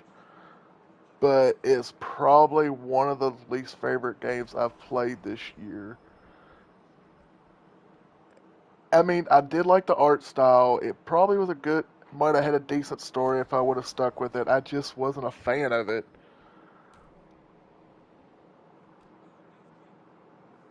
I'd probably give it, this feels harsh, but 55.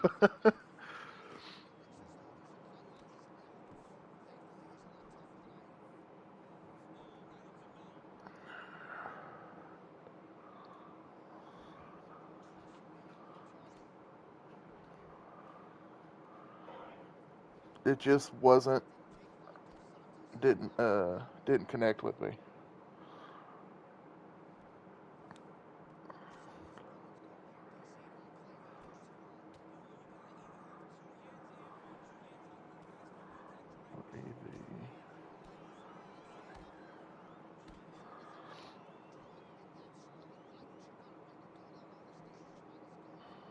One second.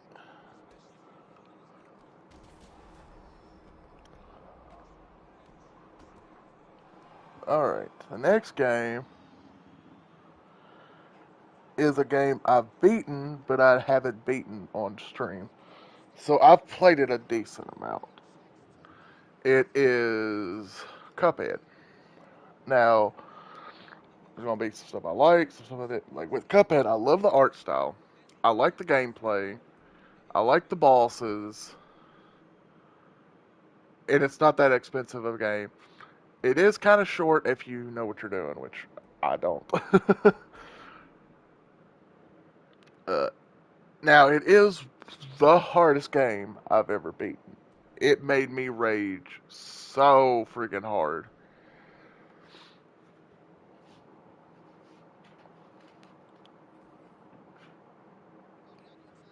Like, that game's made me rage quit a lot, made me cuss a lot. But it's a good game. It's don't got a lot of story, except for the fact that you and your brother, who's Cuphead and Mugman, went to gamble at a casino, and it was controlled by the devil. And Cuphead, the devil's like, "Hey, if you beat me, blah blah blah, you'll have all the riches and different stuff like that." And Cuphead's like, "Sure," and then he ended up losing, so he lost his soul. And the devil's like, "I'll tell you what, if you get the souls of these people that are giving me trouble, I will let you go."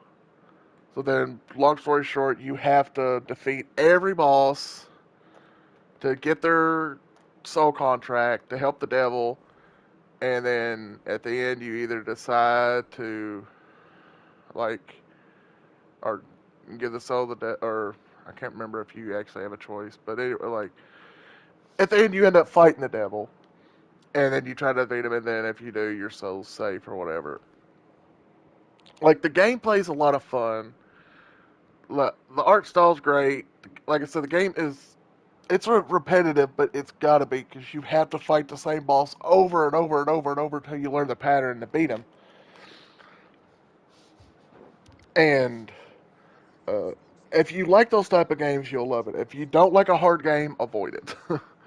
If you want a little bit of a challenge and a game that you can actually play with a friend, because it's co-op, not online co-op, because you could not lag and delay would not work with that game. Uh, it's definitely a good game. Like it's probably my favorite Rage game. It does have some flaws. I have ran into a little bit of glitches. Uh, there's not like there's like three things to do in the game. There's explore the map, find collectibles. There's a run and gun levels, and then there's a boss fight. Now each boss fight and stuff's different. There's different abilities. There's a DLC that isn't that expensive, and it gives you more story and more abilities, and excuse me, and more stuff. Excuse me. I think I'd give Cuphead an 85.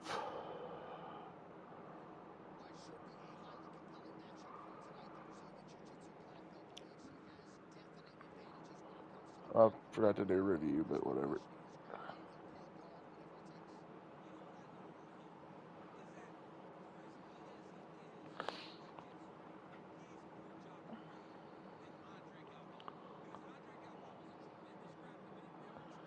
One second.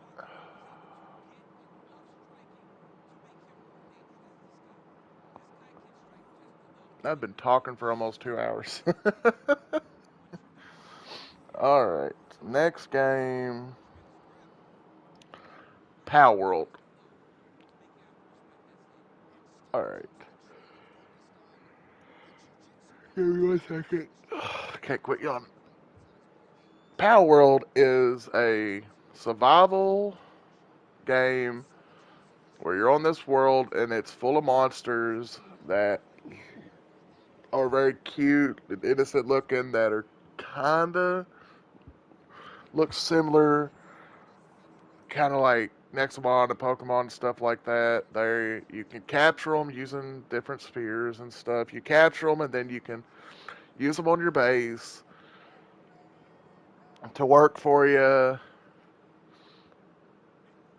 and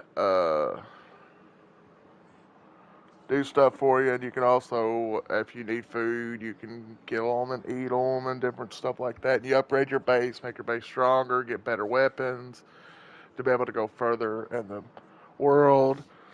Now it is an early access, like it's not a full game yet. There's not much story to it. The gameplay is pretty fun, and you can play with friends. It can be pretty glitchy, but like I said, it's still early. It's like not a full game yet, so it's constantly being updated.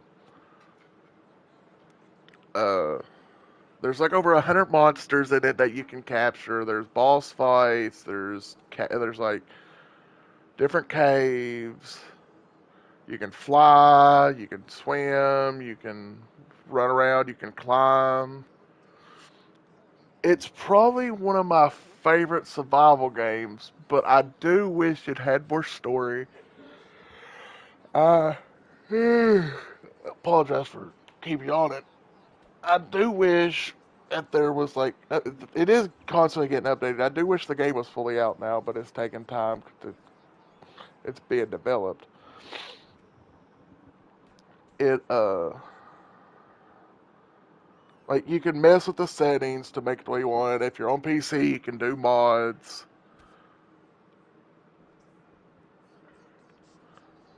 You can play up to was it like I forgot 6 people I think. I could be wrong. Excuse me. Now, like I said, this is my review of it today of the game.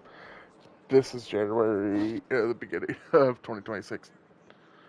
So, in a year from now or so, this game could be completely different, and the review might be up or it might be lower. But right now, I'd probably give it just because it still needs a lot of work, and there's like some upgrades that it could need. And like all the stuff that I said that needs to be worked on, it could be fixed in the next few months or next year or so because, like I said, it's still being worked on. But I'll probably give it like an 83. But hold on 1 second.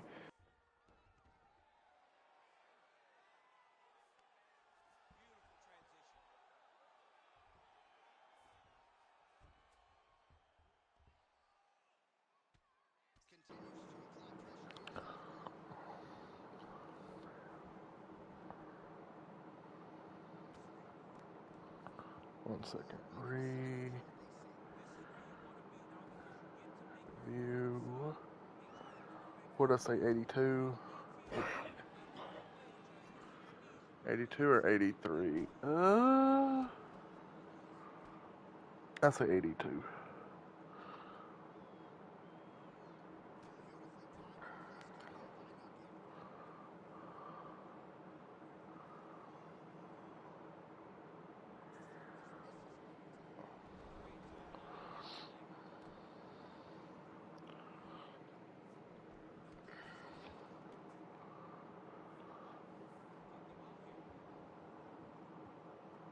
All right.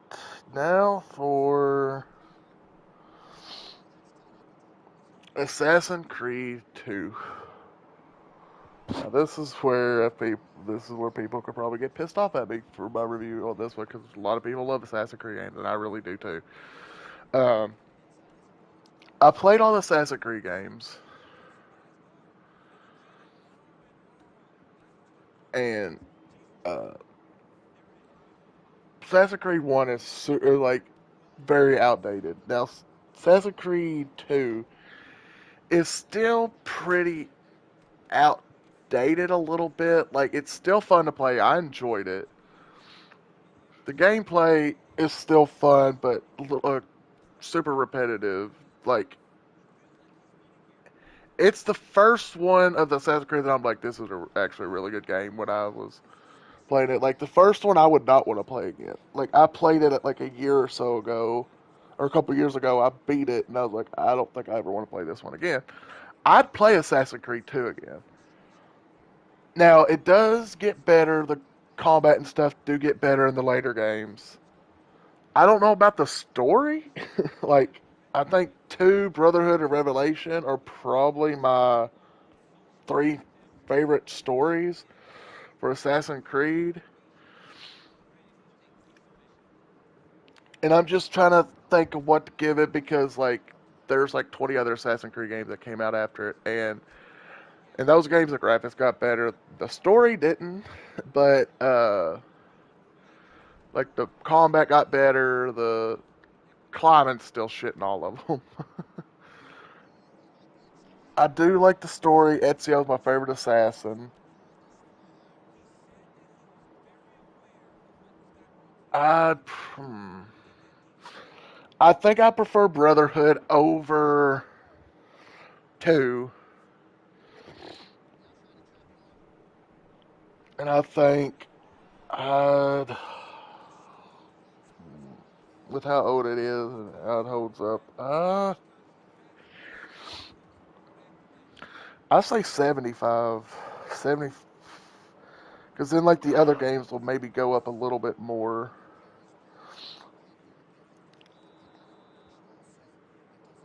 Assassin's Creed 2 review. I think I'm gonna go with a 75, which might seem a little low, but it also is a pretty old game at this point. And I think Revelation and Brotherhood had better, like, was an improvement on the story and gameplay and stuff.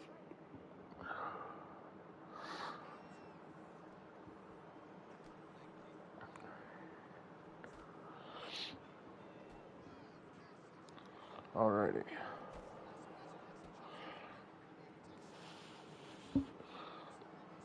Now for God of War Reloaded, which is the first Gears of War game remastered for graphics. Now, here's the thing. Gears of War is some of my favorite games, too.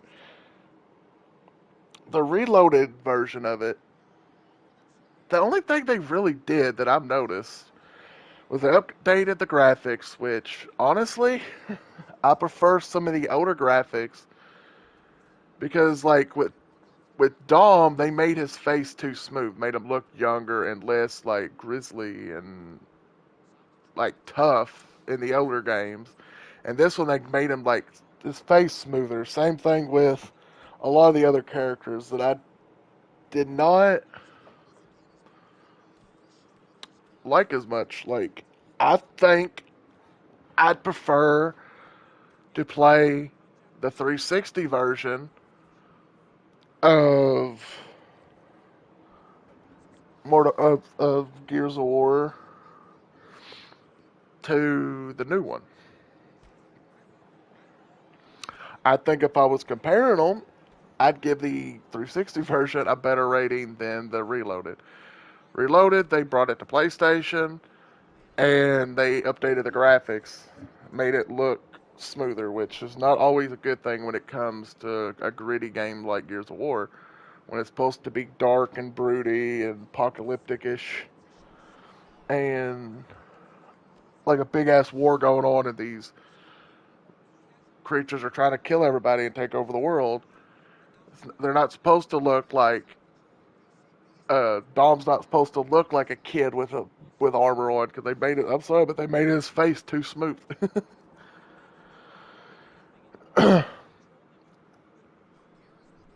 if I was reviewing the original Gears of War, I'd probably give it in the upper 80s. I do wish the game was uh, longer, but as the remastered or reloaded version, I'd probably give it an 80.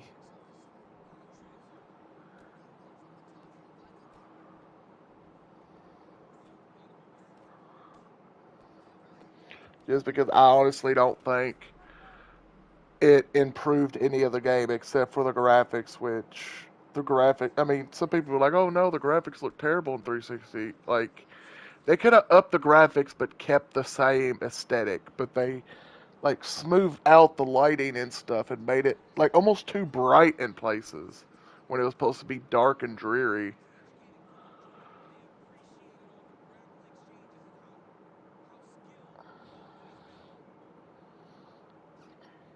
Let's see. Okay, Assassin's Creed Brotherhood. Brotherhood or Revelations, like I said, is probably my. I'm trying to think which. I think Revelations might be my favorite, but I think the story is a little bit better than two. Even though, well, actually, I think the story is better in one, but the gameplay and combat is better in two. And like the improvement of climbing and different stuff like that. And just he's more confident in it. He becomes more of like an assassin. He knows in this one he really knows what he's doing.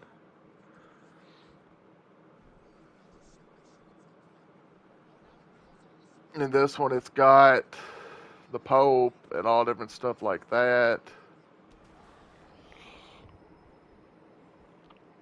Graphics are slightly better.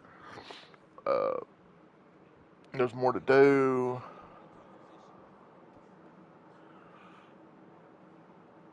I'd say I'd give it a 76.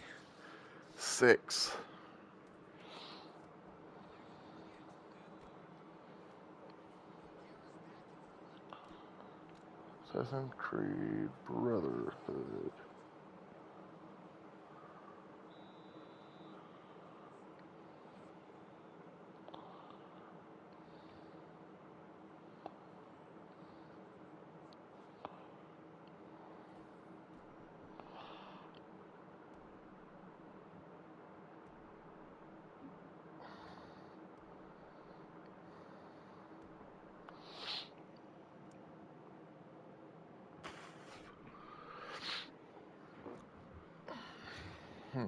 Okay.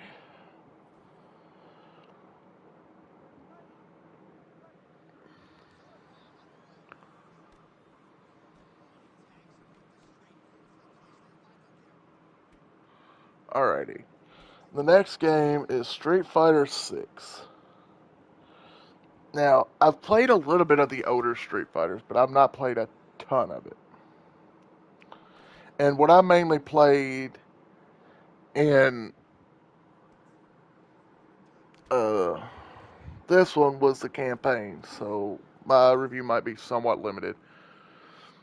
The campaigns, it's definitely different than other campaigns of fighting games I've played.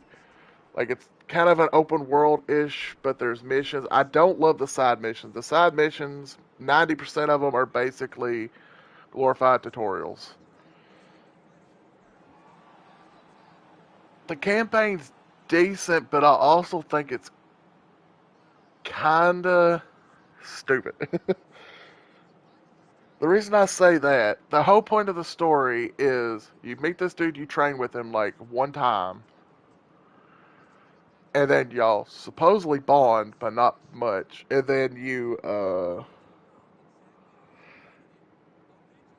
and then like some stuff happens, and you're supposed to track him down and help him out and stop the big bad or whatever. But it acts like you've known this dude for most of your life when you've literally talked to him like twice, and you're supposed to have like this big ass bond and stuff with him, which doesn't make no sense. Maybe if it spent like a couple hours of you like training montage and you getting close and becoming like brothers and different stuff, then it would hit more emotionally. But it honestly really doesn't, and it falls a little flat. Now, like the story is decent, like you can level up and grind. They actually have like where you find food to heal, and there's different stuff like that, which is interesting in a story game, like a fighting game. Like they did try. It's just the story falls a little flat. Uh, the gameplay is pretty fun. They made it where new players like myself can easily get into it and be able to stand somewhat of a chance. The online is, I'm going to say, slightly better than the Mortal Kombat. Like, cause you can like walk around and interact with people and stuff.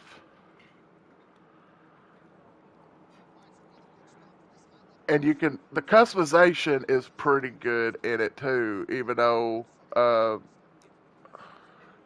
like you can do some decent stuff, and then it has a decent amount of move sets. Like that's pretty good. I like the combat. The multiplayer is decent. They have different modes.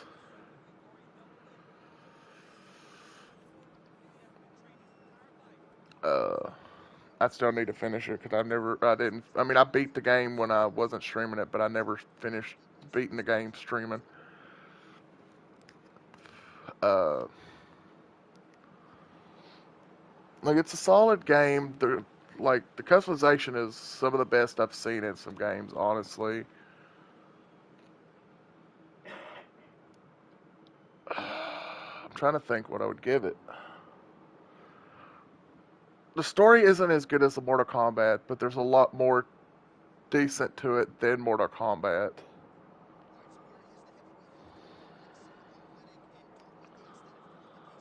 Uh,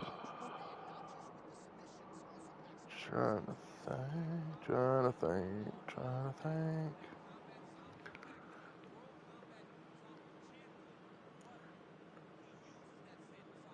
I'm thinking like a 74.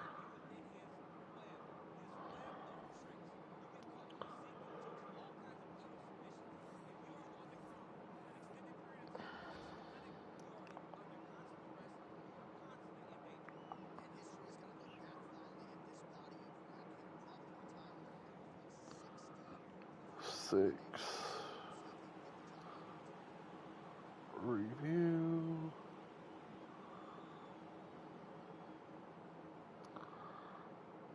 70.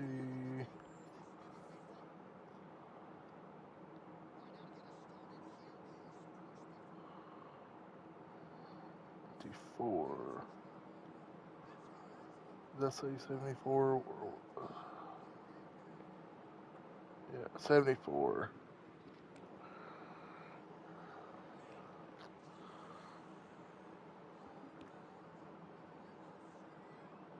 Portal. I can't talk.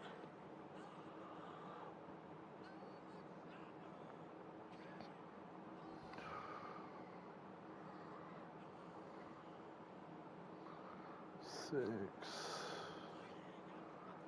4.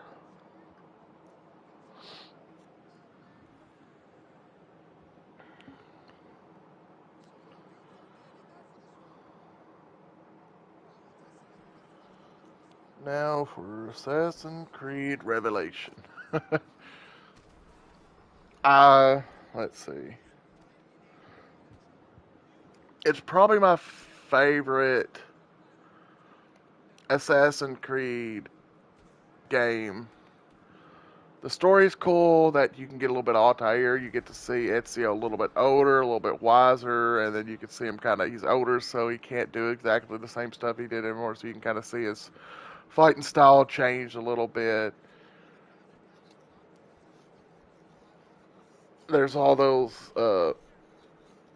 like, there's a little bit of new weapons, abilities he can get through. He can learn how to make new bombs. There's new side stuff. The story, I believe, is a little shorter, but I could be wrong. It felt shorter when I played it.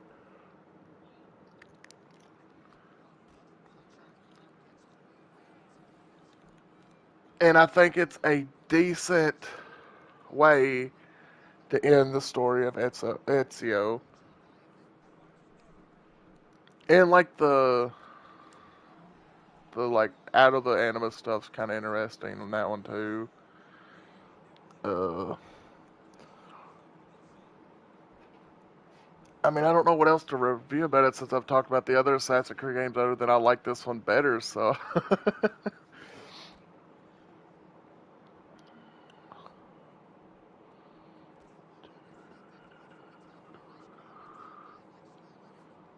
I say give it a 77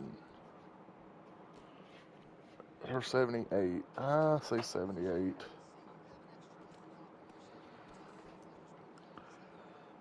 Revelations, review, the 8. Okay.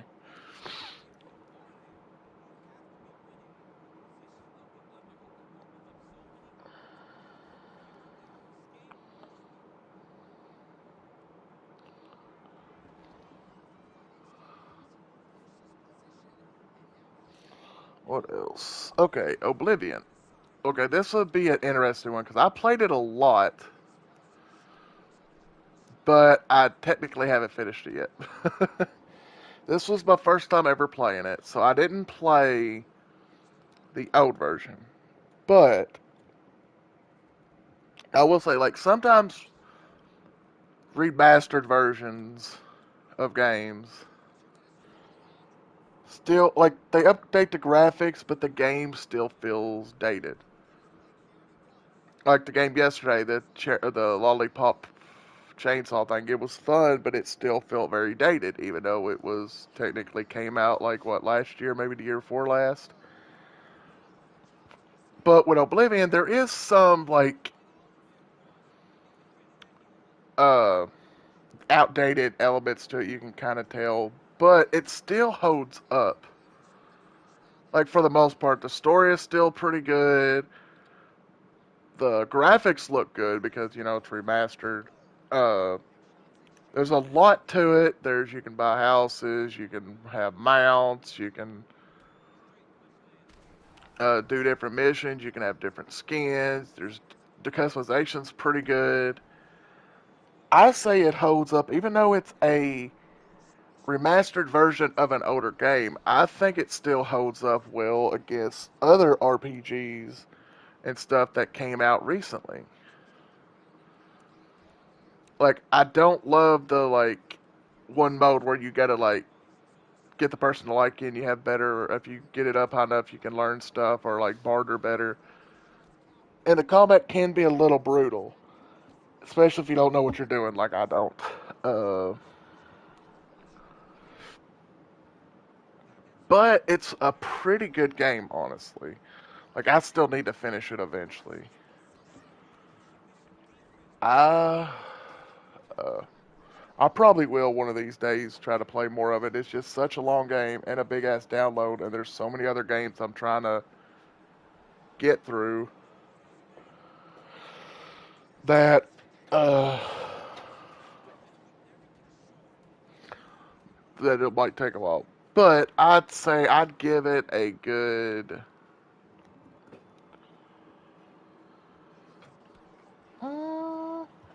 88.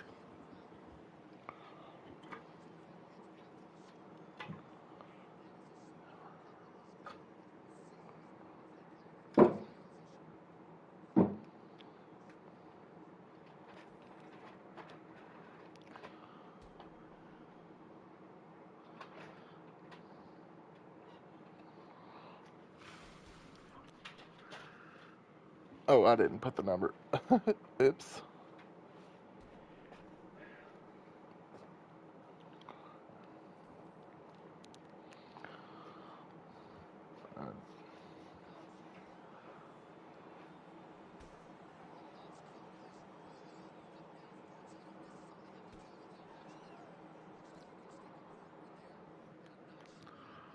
Okay.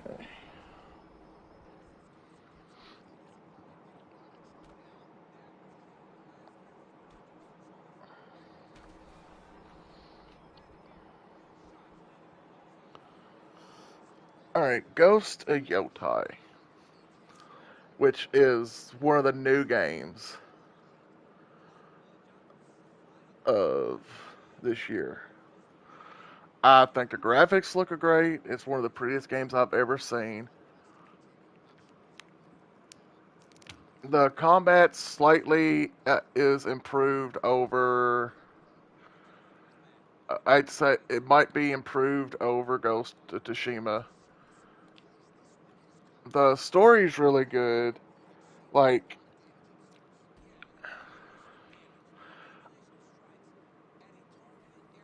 I might like the story over Tsushima, but I like the character. I like Jin better than her. I like some of the. I'm sorry. I like the map.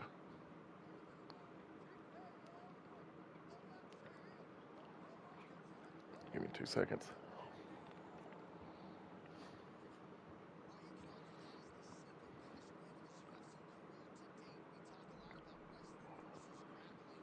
Uh, it's Ghost. Like I said, it's Ghost of Tsushima with a little bit better, but I don't know if I like it over Tsushima. If that makes sense. Like the map, I don't like how they did the map as much. Hello,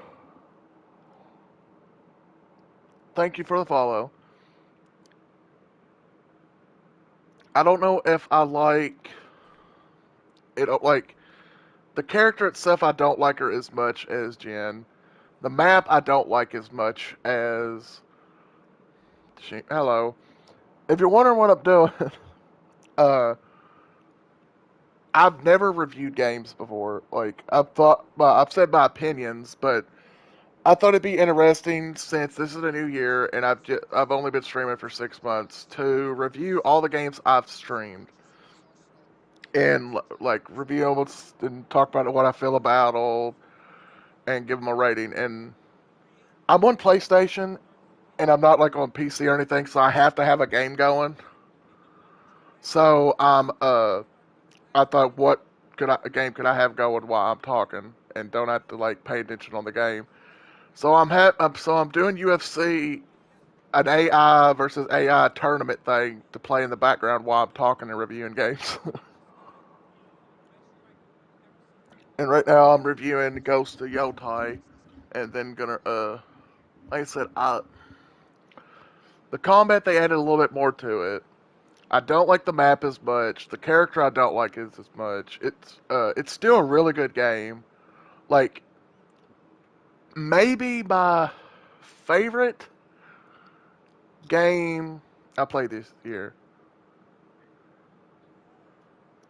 Well, I'm not actually playing the AI or playing. I'm just talking about different games and reviewing the games that I played this last year, and then like writing down what or what I rated them. Just wanted to do something different. Uh, but yeah, the Ghost of Yotai is. Pro- I've played it, but not this year. Like I've not streamed it. I'm just talking about the games I've streamed. That is one of my favorite games ever, though. Uh, but like Ghost of Yotai, uh, like I said, I don't like the character as much, but it's probably it was probably my game of the year that I played because like it might not be the favorite game I played last year, but it might be the another new one. Oh, you got banned because so many glitches. Yeah, especially if it's online, you gotta be careful with that. If it was you were playing the like campaign, I don't. It's kind of messed up that they got mad at you about it. I understand online because you could. Some people might get pissed off about that. But anyways, the Ghost of Yotai. I'd say it's probably my game of the year. The game that came out last year, I should say. You know how like, but I still think I prefer Ghost of Tsushima over it. I still think it's a great game, and it got some hate because of like woke stuff, supposed to like in it type of stuff. Most animals and duping them for unlimited money. Okay, uh, but I think it was a solid game. It just got hate for no reason, in my opinion. Like I try not to dwell on politics of video games. I just play the games, and if I like them, I'll play them. I'd probably give Ghost of Yotai probably I say a 91.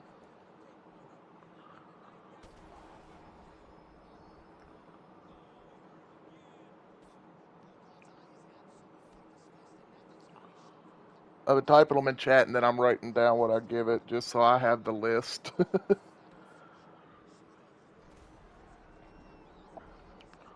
Like it still suffers from the repetitiveness of the other game. It improves on some stuff, but the character isn't as likable as Jin. There's only a couple characters in the new one that's like memorable. There's a lot like forgettable characters in it.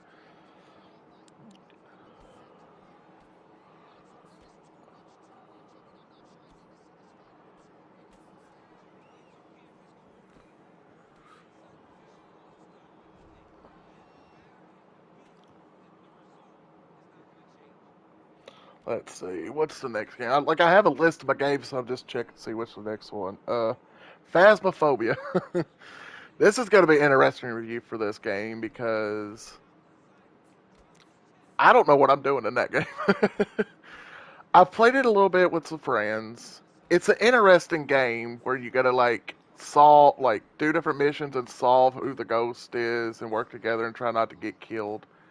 I do get the loop of the game. I do there's a lot of quality of life improvements that game could really use. Like it needs a thing for when you pick up an item, it tells you exactly what it does instead of you having to freaking remember it or look in the freaking manual every time. That crap is a little bit annoying. Like I can't. There's like 60 different items in the game. I can't remember exactly what every single one of them does. And I do understand it's a small budget game, so I'm not gonna like shit on it for not being super graphically pleasing or anything like that. But like I said, there's the death animation that could update it. Hopefully, it does get updates in the future. Like it's still, I'm not gonna say early access because it's fully out, but they're constantly updating it, making it better. But there's also stuff I wish they would improve. Like there's the part with the salt where you're usually like in the ghost, the paranormal stuff. You're supposed to like lay the salt out in a line or whatever around wherever you do. But on that, you just drop like a dot of salt. Like I do feel like the game does need to be updated. Like I do get the loop. Like if I was better at it, I'd probably enjoy it more.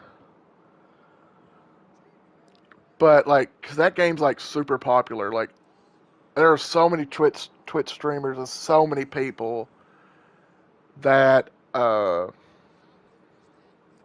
like love that game. And I mean, I'll play it. Like if some people are like, "Hey, you want to play fast?" I'm like, "I don't know what I'm doing." That's okay. We'll show you. I'll be like, "Okay, I'll play." But I also don't think it as amazing as everybody's like, "Oh my god, this game's so fun! Everybody, we should play it." Blah blah blah. Like I'll play it, but there are so many other games that I'd rather play co-op with other people. I'd probably give Phasmophobia like I don't know, like a 70. But you would say they they're the most expensive animals and duping them for unlimited money. I mean, I get wanting to do that because that shit takes forever and ever to get stuff in that game. You get like a quarter, and you need like $10,000 to buy something. It takes forever. And I can't say I've never used an exploit in a game. I used an exploit when Cyberpunk 2077 came out. There was a thing where you could. I forgot what it was. It's been a while since I played it because it was right when the game first came out. There was this thing that you could sell and pick it up again, sell it, pick it up again, and I did that where I had enough money to buy all the most expensive cars and stuff in the game. So I get that. You just gotta be careful doing the online stuff because people will get pissed off and report you and get in trouble. So and I do feel you on losing your account because I'd be pissed too. But I do understand about people getting mad about it because some people work hard to get the money on there. But anyways, yeah, Phasmophobia, I'd give it like a 70. It's maybe in like a year or so from now when they update it and I come back into it, it'd be like a totally different game and I'll enjoy it more. But right now, I'd give it like a 70. So 1 second.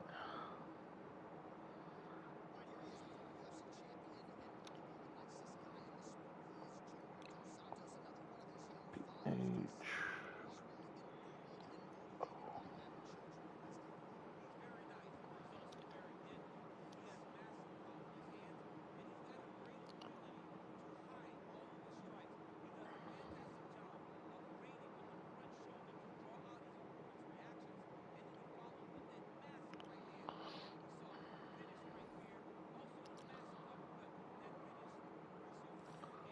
PHO.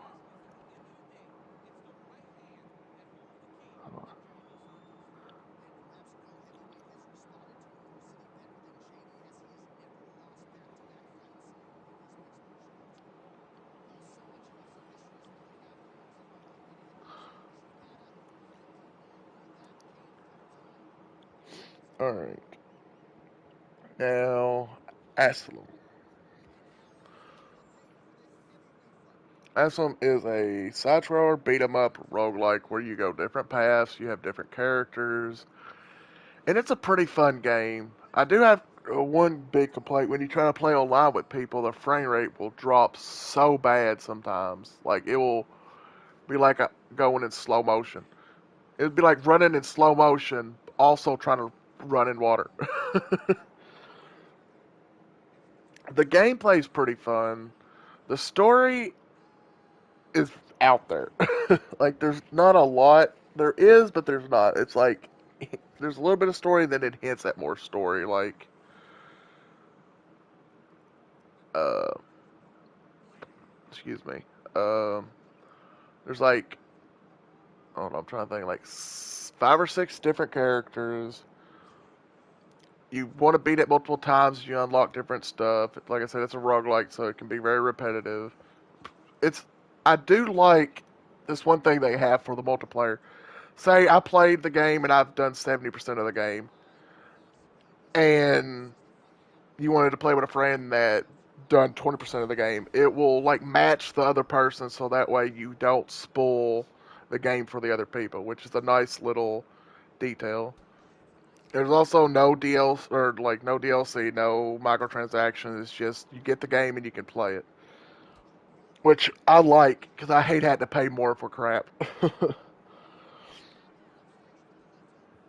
uh, it's not that long of a game, but it is kind of difficult unless you mess with the settings. At least it was for me, anyways. Uh, like I said, it's a decent co-op game. Uh, I say it's about an average game. Like it's a game you can play if you never played it. It's fine if you like. It's not one of those games where if you've never played it, you've super missed out on a story that everybody should experience. But it's not like if you play it, you're gonna have fun. It's not one of those games like, oh my god, you've never played Red Dead, you should at least experience what. It's not like one of those games. It's not like one of those games like I wish I could experience for the first time again. but it's decent. And I do think people would like it if they did try it, especially if you like beat 'em up games and you like roguelites. Okay,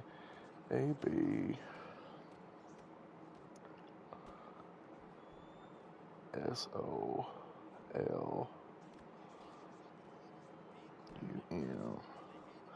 I'd give it a 75.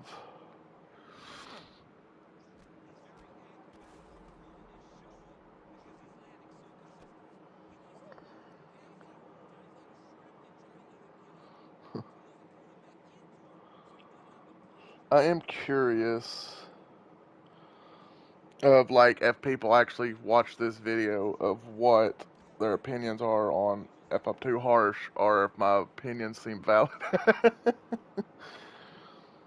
Because I may be harsh on some of them.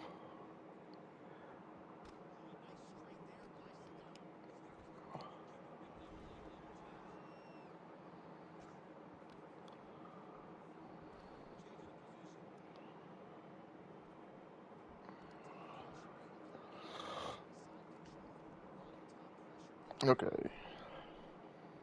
Ball X Pit. This game is weird. It's uh, like one of those brick breaker games where like you shoot the ball and you break the bricks and you keep breaking them before they get too close to you or you lose. It's that with a roguelite and like I'm not gonna say a city builder, but it's like a base builder where you put the stuff where you need it and try to upgrade, and then you unlock different characters that have new abilities and stuff, and then you unlock new areas. It's fun. It's not amazing, but it's one of those games like I might play it for 30 minutes. I mean, I streamed it for like 3 hours one day, but it's one of those games I might play a couple rounds and then I'm good. It's not one of those games that I could see people spending like 10 hours on and like, man, I love this game. It's like it's okay. I mean, the gameplay is fun. You might want to turn the volume down because you'll be hearing like balls hitting stuff over and over and over and over and over. So lower the volume is highly recommended. uh, I mean, it's not a bad game and it's not that expensive either. It's something to play. Like, I don't hate it. I don't absolutely love it. It's a decent game. I'd give it about. I know this is somewhat of a quick review, but there's not a lot to talk about with the game. Like, you put these buildings down and you shoot the ball and it bounces around, and however it hits it is how much material you'll get. You use the material to build up your stuff, and then like you can get like boosts and stuff for the next run. And then when you level up people, they get upgrades, and then each run's a little different because you don't know. Like you can combine balls that do different stuff.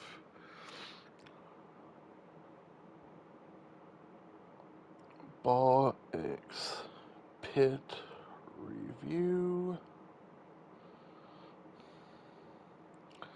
Yeah, I say 69 actually.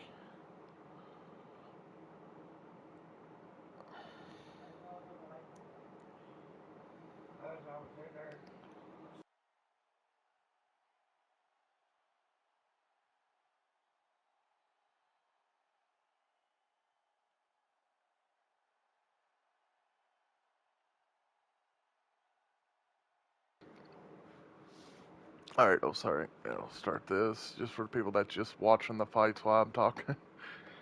I've rarely even paid attention to the fights if I'm being honest. I'll be rewatching this video just to see what happened in the fights.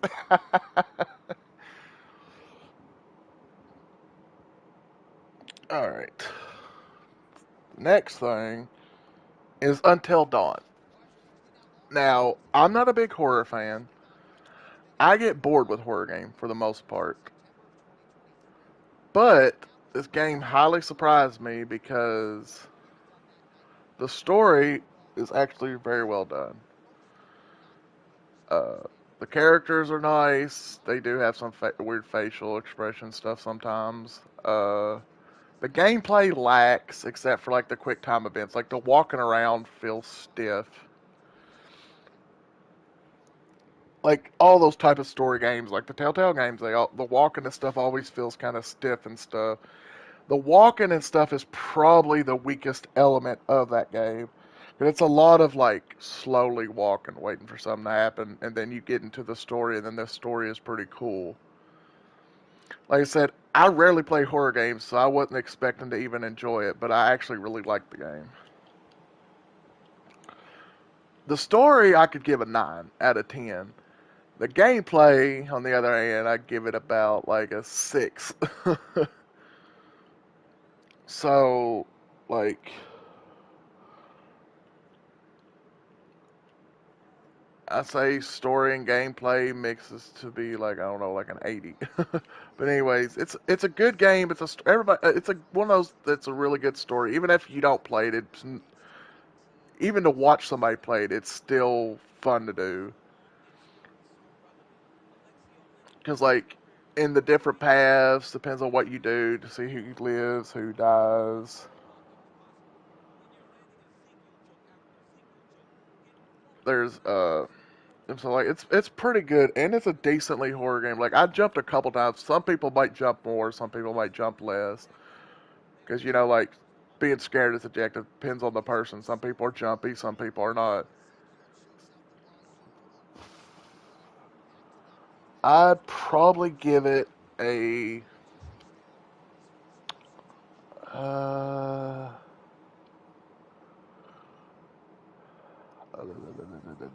I'd say 82.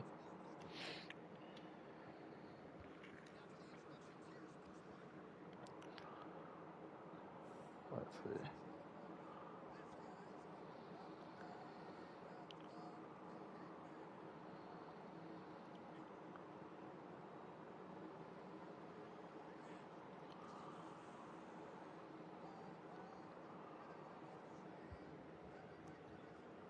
Okay, let me add that.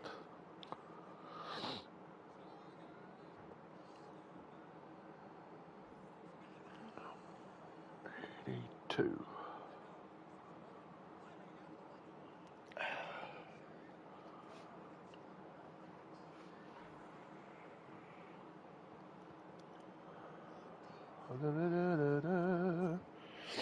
All right.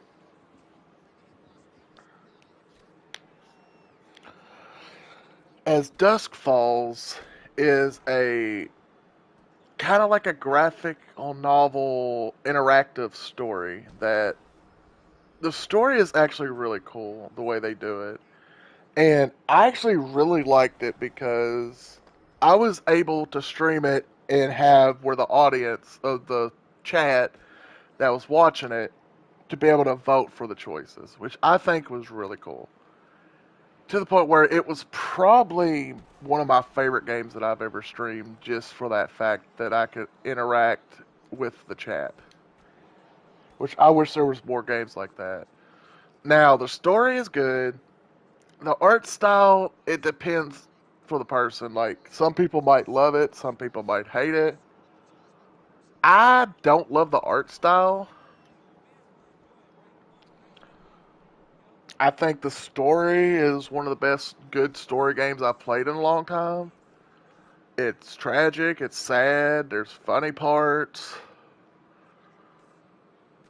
It makes you think, like, do I want to do this? I want to help these people, but they're gonna ass up. Like, makes you think. And the fact that you could do stuff and like you and other people could vote and see which decisions, and it has replayability. I think this is one of those games that I think everybody should at least experience once, even if it's to watch it because it's such a good story.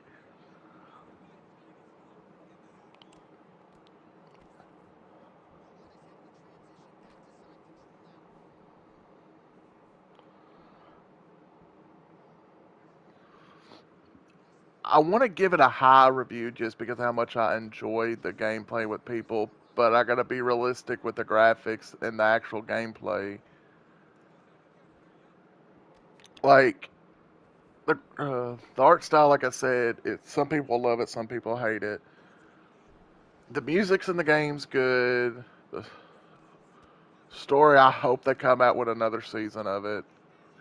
Uh, will they? I have no idea. I think I'd give it an 80. which might be actually high for some people. Some people will be like, "How that high? That's kind of high." For me, I think it's a solid game. I think it's better than it should be, and it's a really good game to stream.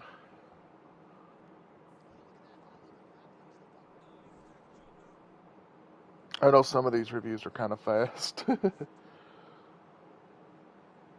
but I also just have a lot of games I'm getting through. Hold on.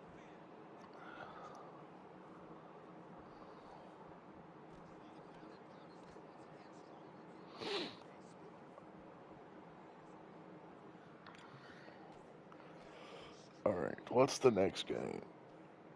WWE 2K25. All right.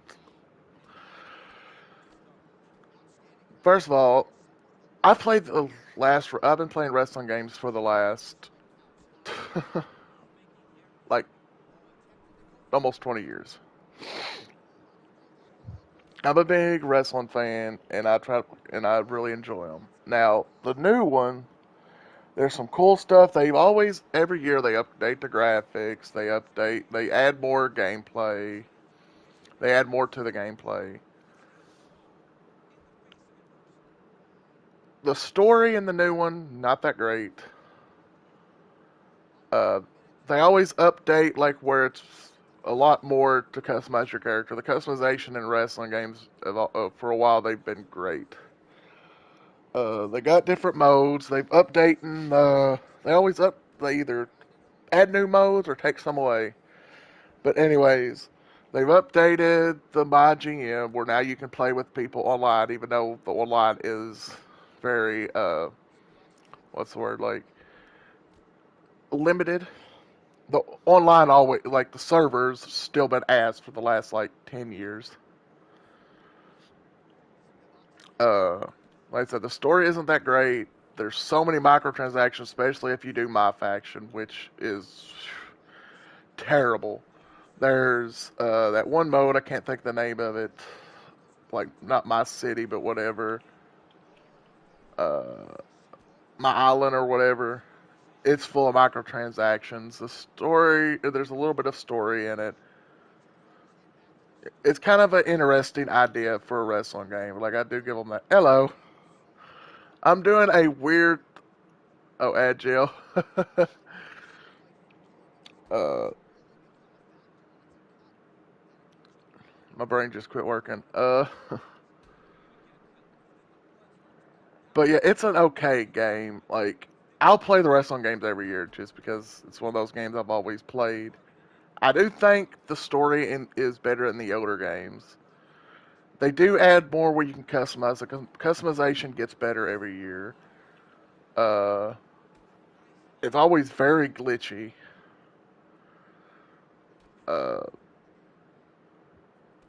I mean, they sometimes it's not as glitchy. They were like the 2K20 or WWE 2K20 was completely awful. It was so glitchy.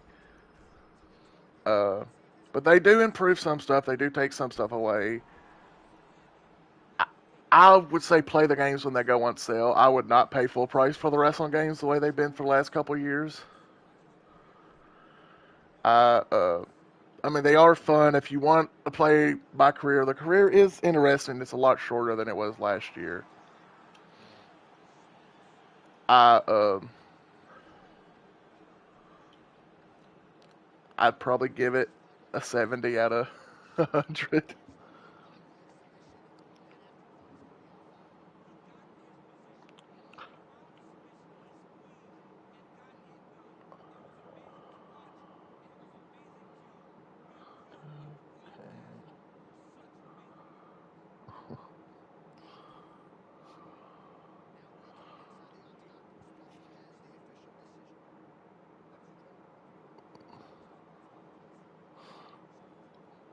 I'm I'm doing something interesting that I've never done. Okay, I'm review. Okay, I've been streaming for like 6 months, and I played quite a few games. Since I'm on PlayStation, I gotta have a game going. So this is technically a just chatting. stream, but what I'm doing is I'm reviewing the games that I played last year. I'm like telling my opinions about them, what I think about them, what I hate about them, and I'm reviewing them and then giving them like a number. But since I'm on console, I had to have something in the background, so I was doing I had an AI tournament fighting in the background on UFC. So yeah, for the last almost 3 hours, I've been reviewing games that I played this year.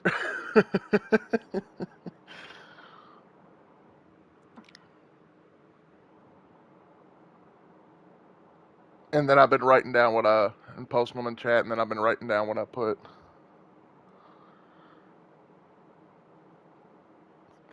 Yeah,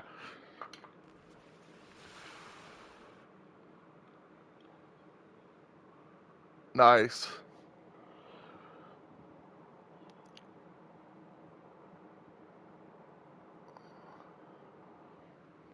Is that what you're doing now? Are you playing some of it?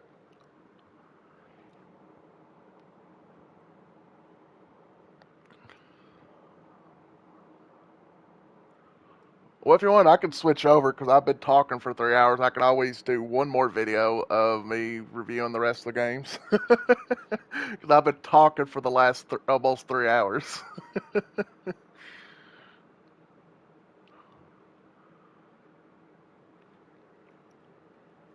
Are you going to stream it or are you just playing it?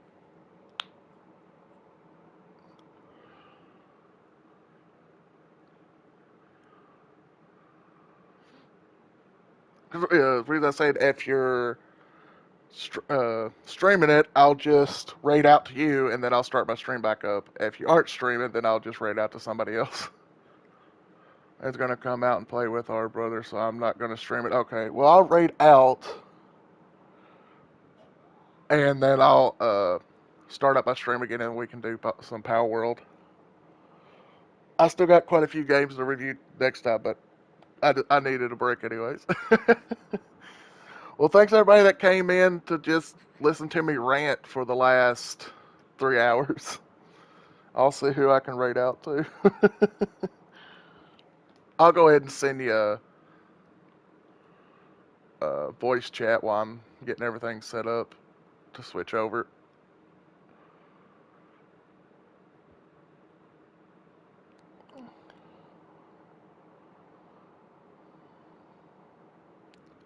Hello. Okay, let's see who I can rate out to.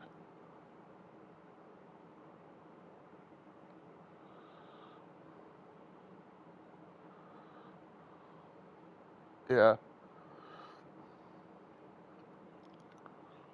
yeah,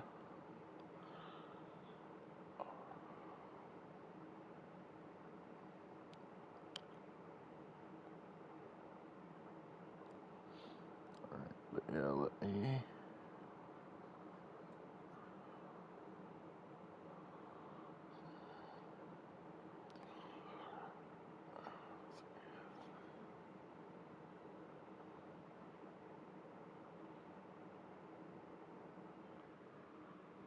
Yeah.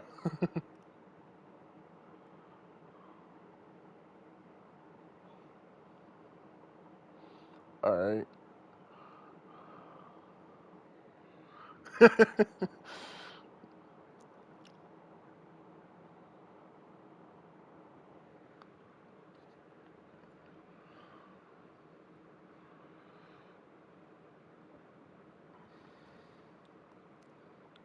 Who knows?